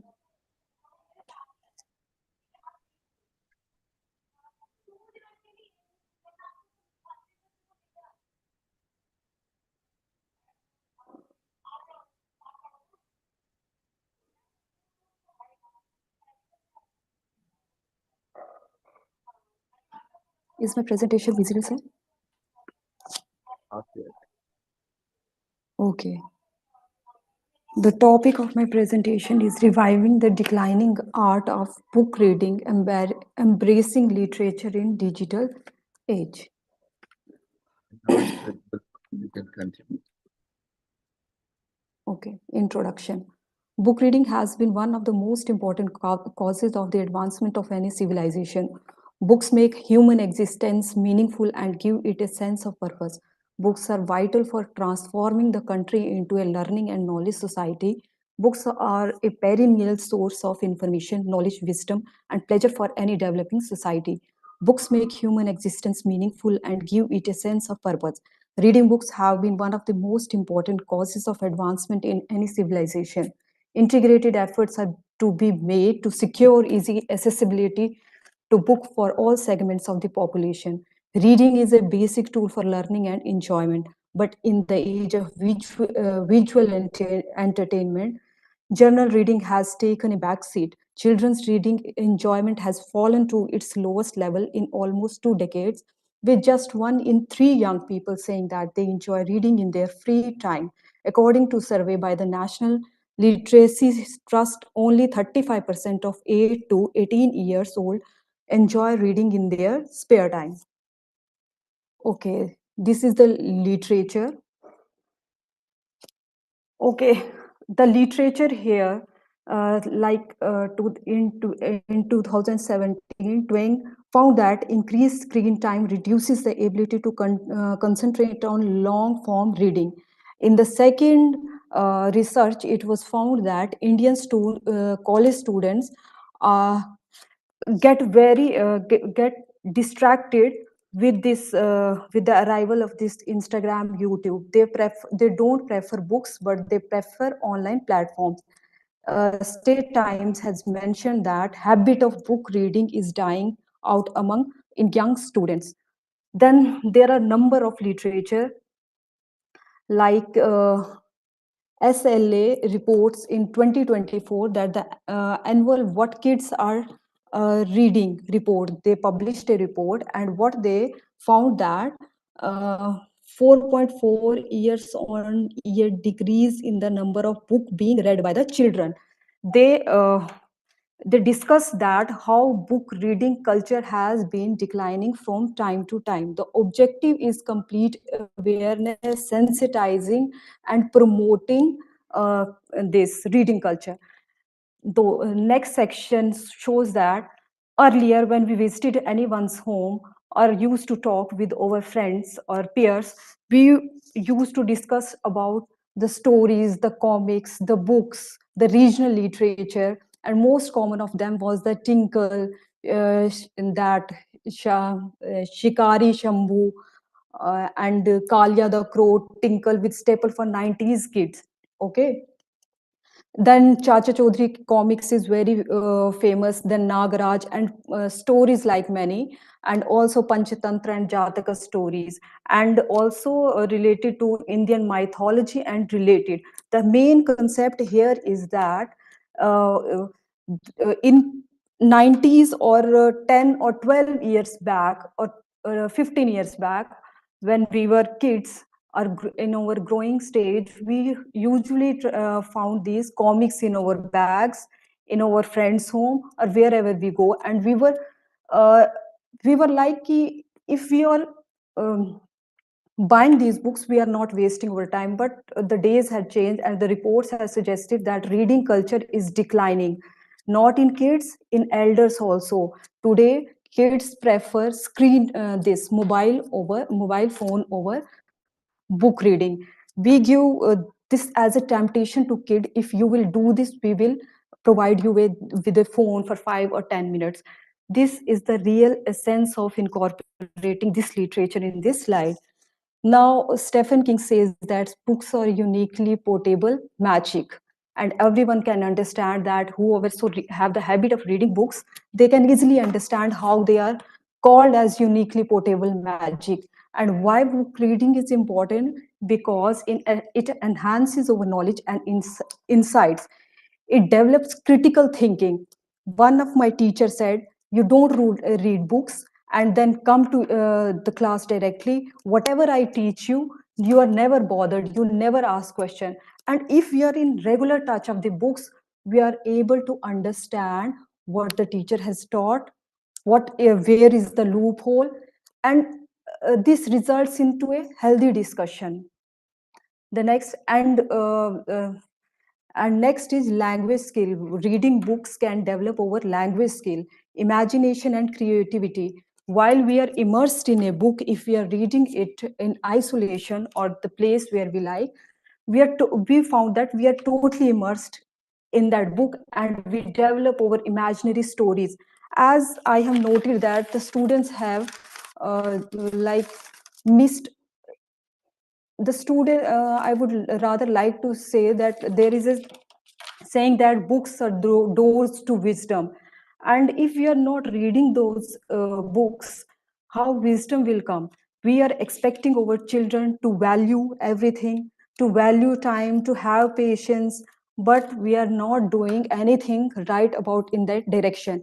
Reading book is the basic way of inculcating values, morals, wisdom. And that is why and the other aspect of reading book is it improves our mental health. In Society 5.0, we are discussing about mental health and all these things. One of the basic way of keeping our mental health strong is to read a good book. As it is also said that reading a good book is like talking to another person. Okay. Second, then sixth one is preservation of culture and history. Reading book is like preserving our culture and history. How? I would like to give you an example. My grandfather, he was only 8th pass, and what he used to do, whatever book was on the table, he used to open that book, try to read that, and always encouraged us. Okay, we have been growing seeing him reading something, though he was not understanding, but what he used to do, if there is picture, he tried to comprehend that picture, and sometimes he used to say, okay, I have read this, is it true or not? Okay, so this is the preservation of culture, because our is a literature-rich society. We have the evidences of Nalanda Vishwavidyalaya, Takshila, Vikramshila, and we come from that background. But at this point of time, we are on the verge of losing this habit of reading. Next is, this picture can depict anything. The girl on the other side is reading or nothing in her mind, but the boy on the other side, though he's isolated alone reading a book, but number of thoughts related to social media coming, he's not able to read it properly if I comprehend this image this way. Okay, next image, reasons. Reason is we are choosing social media. When I enter a class and when I ask my peer a question or something like that, she or he always says that I haven't read this book, I only prefer online media, online platform, online learning. If I have not read the book, how I am going to understand what the other has said? This is just like the others feeding us with false information, and we are on the other part, we are like open-handedly welcoming that information, which sometimes cannot be true.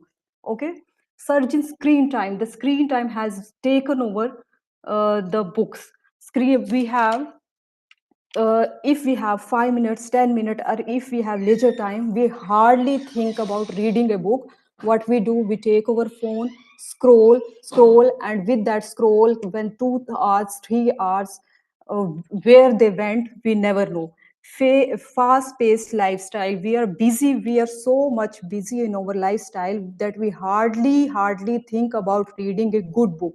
Shift in education and entertainment preferences. In education, we are more oriented into gaining marks, that is academic achievement, but the other things are lagging behind. And the same is with entertainment preferences, where we have our preferences has been changed drastically. Case study, there is a case study, one Pustaka Good Us initiative, IS officer Kumar from Karnataka, Dakshin Kannada district launched Pustak Good Us, or book nest, to bring back the joy of reading. These open access bookshelves are placed in public spaces like bus, shop, hospital, park, allowing people to read freely at any time. The initiative thrives of community participation and trust, with books donated by individual and libraries. And there is another, that is Room to Read, India's literacy mission. The India's Gets Reading campaign by Room to Read India. These are some of the initiative which has been taken on individual level. And this is the modern concept or new concept of community reading. I would rather say that this is the traditional and this has been revived. This is community reading, which is I am also implementing. Next, challenges and way forward. Attention span issues. Society 5.0 should encourage deep reading habits alongside digital consumption and digital divide. While urban areas embrace e-learning, rural India still relies on printed books. Though with this digital divide, I would like to say that there was some research on 4,000 students in US, where the researcher found that there is 90% possibility of distraction. So he just said that I don't know why people are promoting this digital this thing literacy, but digital literacy with keen observation, intervention is very important. Then balancing technology and tradition, encouraging hybrid reading models, both physical, digital, can ensure books remain central to Indian culture. Conclusion, declining no. Before conclusion, I have some suggestions that we have to promote. I have seen that marketing for education sector is very poor. If we are in this digital era, if we have to promote a small brand, we spend thousands and crores of money in marketing. Okay, but there is no such strategy of promotion of books. Okay, students and people don't even know about the about literary awards, and from the nowadays, as I have seen, very early age, we give exposure of this mobile gadgets to our children, and then we expect that our children will act as a human. He or she will not. This is very common observation whenever we call some kid who is busy or indulged in this deep learning, which is going on in his or her phone. He will hardly listen. But this should not be the case. But this should be the case with the books. If the boy or girl is reading a good book, then only he can have that deep learning. But what we do, we give phone. If student is asking question, if the kid is asking question, we will say, okay, he or she is irritating me. After some time, and we will get get out of that situation. Okay, second is interactive workshops. There, I don't know about very big schools, but the schools which I have visited, mostly KVs, they, when the literature day come, this day come, that day come, okay, there is celebration, but only for paper. That should not be the case. That should not be the case. The habit of this book reading must start from the foundation. We should expose them to the authors. We should organize conferences where they will truly know the importance and relevance of books.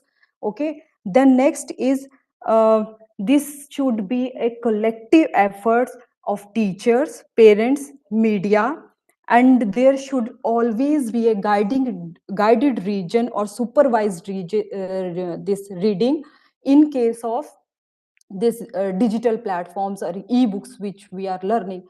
The one case I want to put forward you is that I have seen very beautiful content, beautiful books on government sites, but where is that marketing strategy? People are not aware, even students, researchers are not aware of that plethora of sources, books which they can use. There is very good material of CBSE, NCRT, they have, but they are not able to disseminate it among the masses. One more example I want to give you, that on YouTube video, a person who has just read that a number of times, he will come, he will earn the viewers. But a teacher who is there for this purpose, like I really see this trend. I have really seen this trend on social media, that the Gyanvani channel or UGC channel, the viewership is very low. The people are least aware of that the best material is with that platforms. But where is commercialization, where is marketization, there people go and they earn money. This is not about money, but this is about the time where we have to invest in marketing. What marketing? Very, if we are investing crore of money in making policies for the people or for the students, then there should be a good marketing strategy too.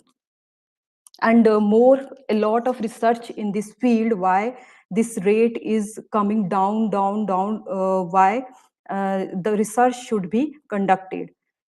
Okay, conclusion. Declining children's reading level demand over attention. It's a complex challenge with multiple factors. Reimagining teaching methods, using classic and technological strategies, and providing resources are key. By doing so, we can improve the proficiency of the next generation of reader and reduce the scores of decline among people. And these are the references. And this is quote from Tamil work Achara Kovi say there should be no delay in seeking knowledge or performing penance. Thus, the acquisition of knowledge equated to penance with the performance. Thank you so much.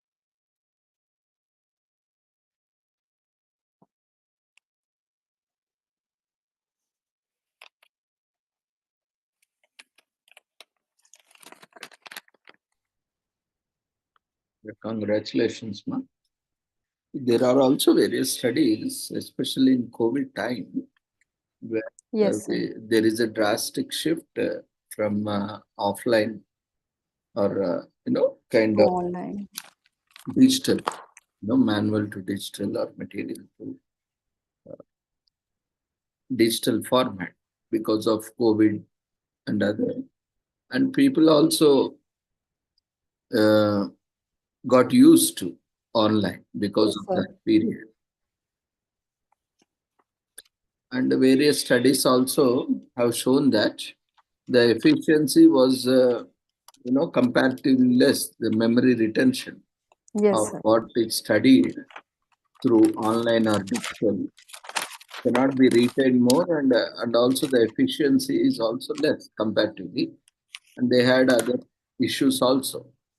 See, the problem is because of very short term, maybe this is very short term study which we have done, but if you are used to it from childhood, again there are different issues that is coming up uh, Yes, due to eyesight problem, radiation exposure, and lot of these things are also there. So we need to have a blend of both, where you can also enjoy both the benefits, yes, sir.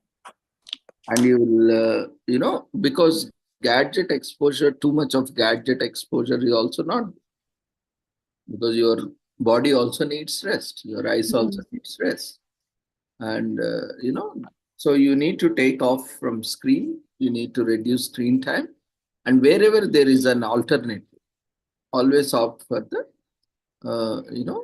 other options like non-screen options. There you will get more benefits, because anyway certain things you cannot avoid, screens. So at least by reading you have an alternative book or paper that can be read. Go for that. That would be a better option for your health and well-being. And we can retain the habit of book reading. So we should encourage. See, many times Yes, sir. it happens, we don't, as an adults, we don't, we are always stuck to our gadgets. Now, by seeing us, even children also are getting used to. Now, as a role model, it is very important for us also to practice that, so that children will follow them. So it's a nice presentation you have brought up. Thank you, sir. Sir, one thing I want to say, this was not in my mind to take this topic this way, but as soon as I joined your platform, I gave this structure to make or jot it down in presentation form. Rather, it was like discussion type. I wanted other people's suggestion too. So this was it. But thank you, sir, for your kind words and patience. Thank you so much, sir.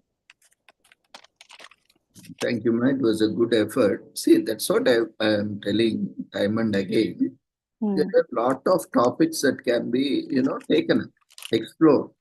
Different perspectives are there.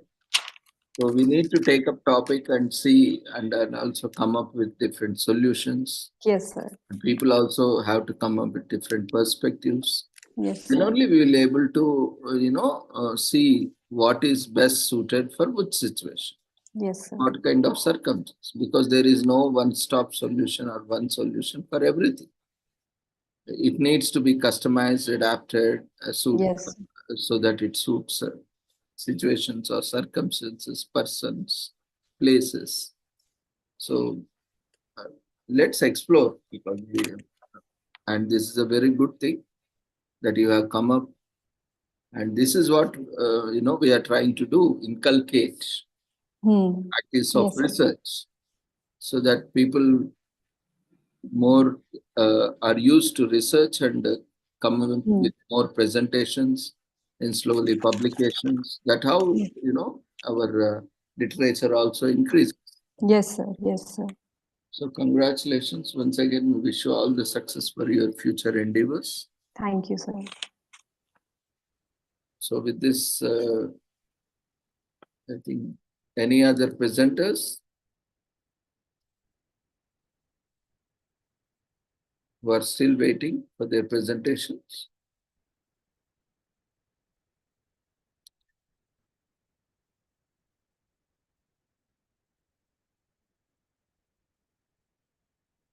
So tomorrow would be the last day. I mean, after that, again, daily sessions will be going on, but we cannot assure, but 24th, 25th, 26th, because we have some offline full day conference going on.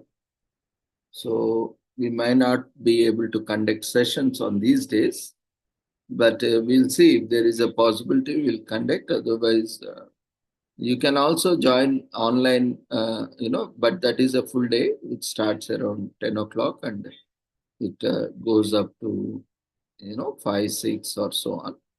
So you can find the link in our various social media platforms. Mostly it will be the same link. Otherwise, we will also take up one more link. We'll share with you on the various platforms. So you can continue to join. Tomorrow, whoever is yet to make their presentations, try to utilize. Otherwise, on 31st, as part of the social work conference, so on that day, again, it is an open day. So it is open invitation for everyone to come and share your experiences. In the meanwhile, all the presenters try to complete your formalities, check if you have completed or not. If not, complete them. We will check it after 27th, and we will try to issue certificates, all the certificates on 31st.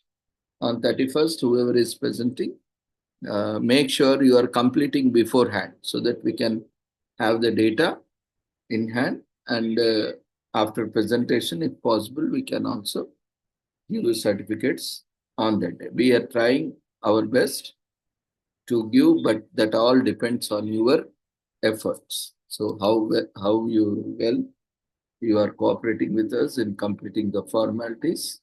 Depending on that, we will try to arrange the certificates at the earliest. So keep attending, keep enjoying sessions. And with this, we will end sessions today. So see you all tomorrow at the same time. Before leaving, we request everyone to fill the feedback form and mark your attendance.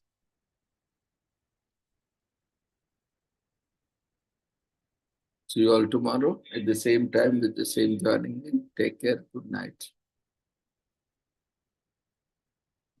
So you can check every day around 6 or 6:15 or so.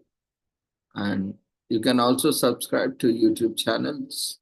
So whenever there is session, every day we have sessions. So, and as an exception, we have full day event that is happening. Because of that evening session, every day there will be session at one time or other time. Mostly 90%, 99%, it is from 6 to 8. Otherwise, whenever there are sessions in other time, so this session may not be. Otherwise, daily, every day, either online or offline, we have a session. So see you all tomorrow. Take care. Good night.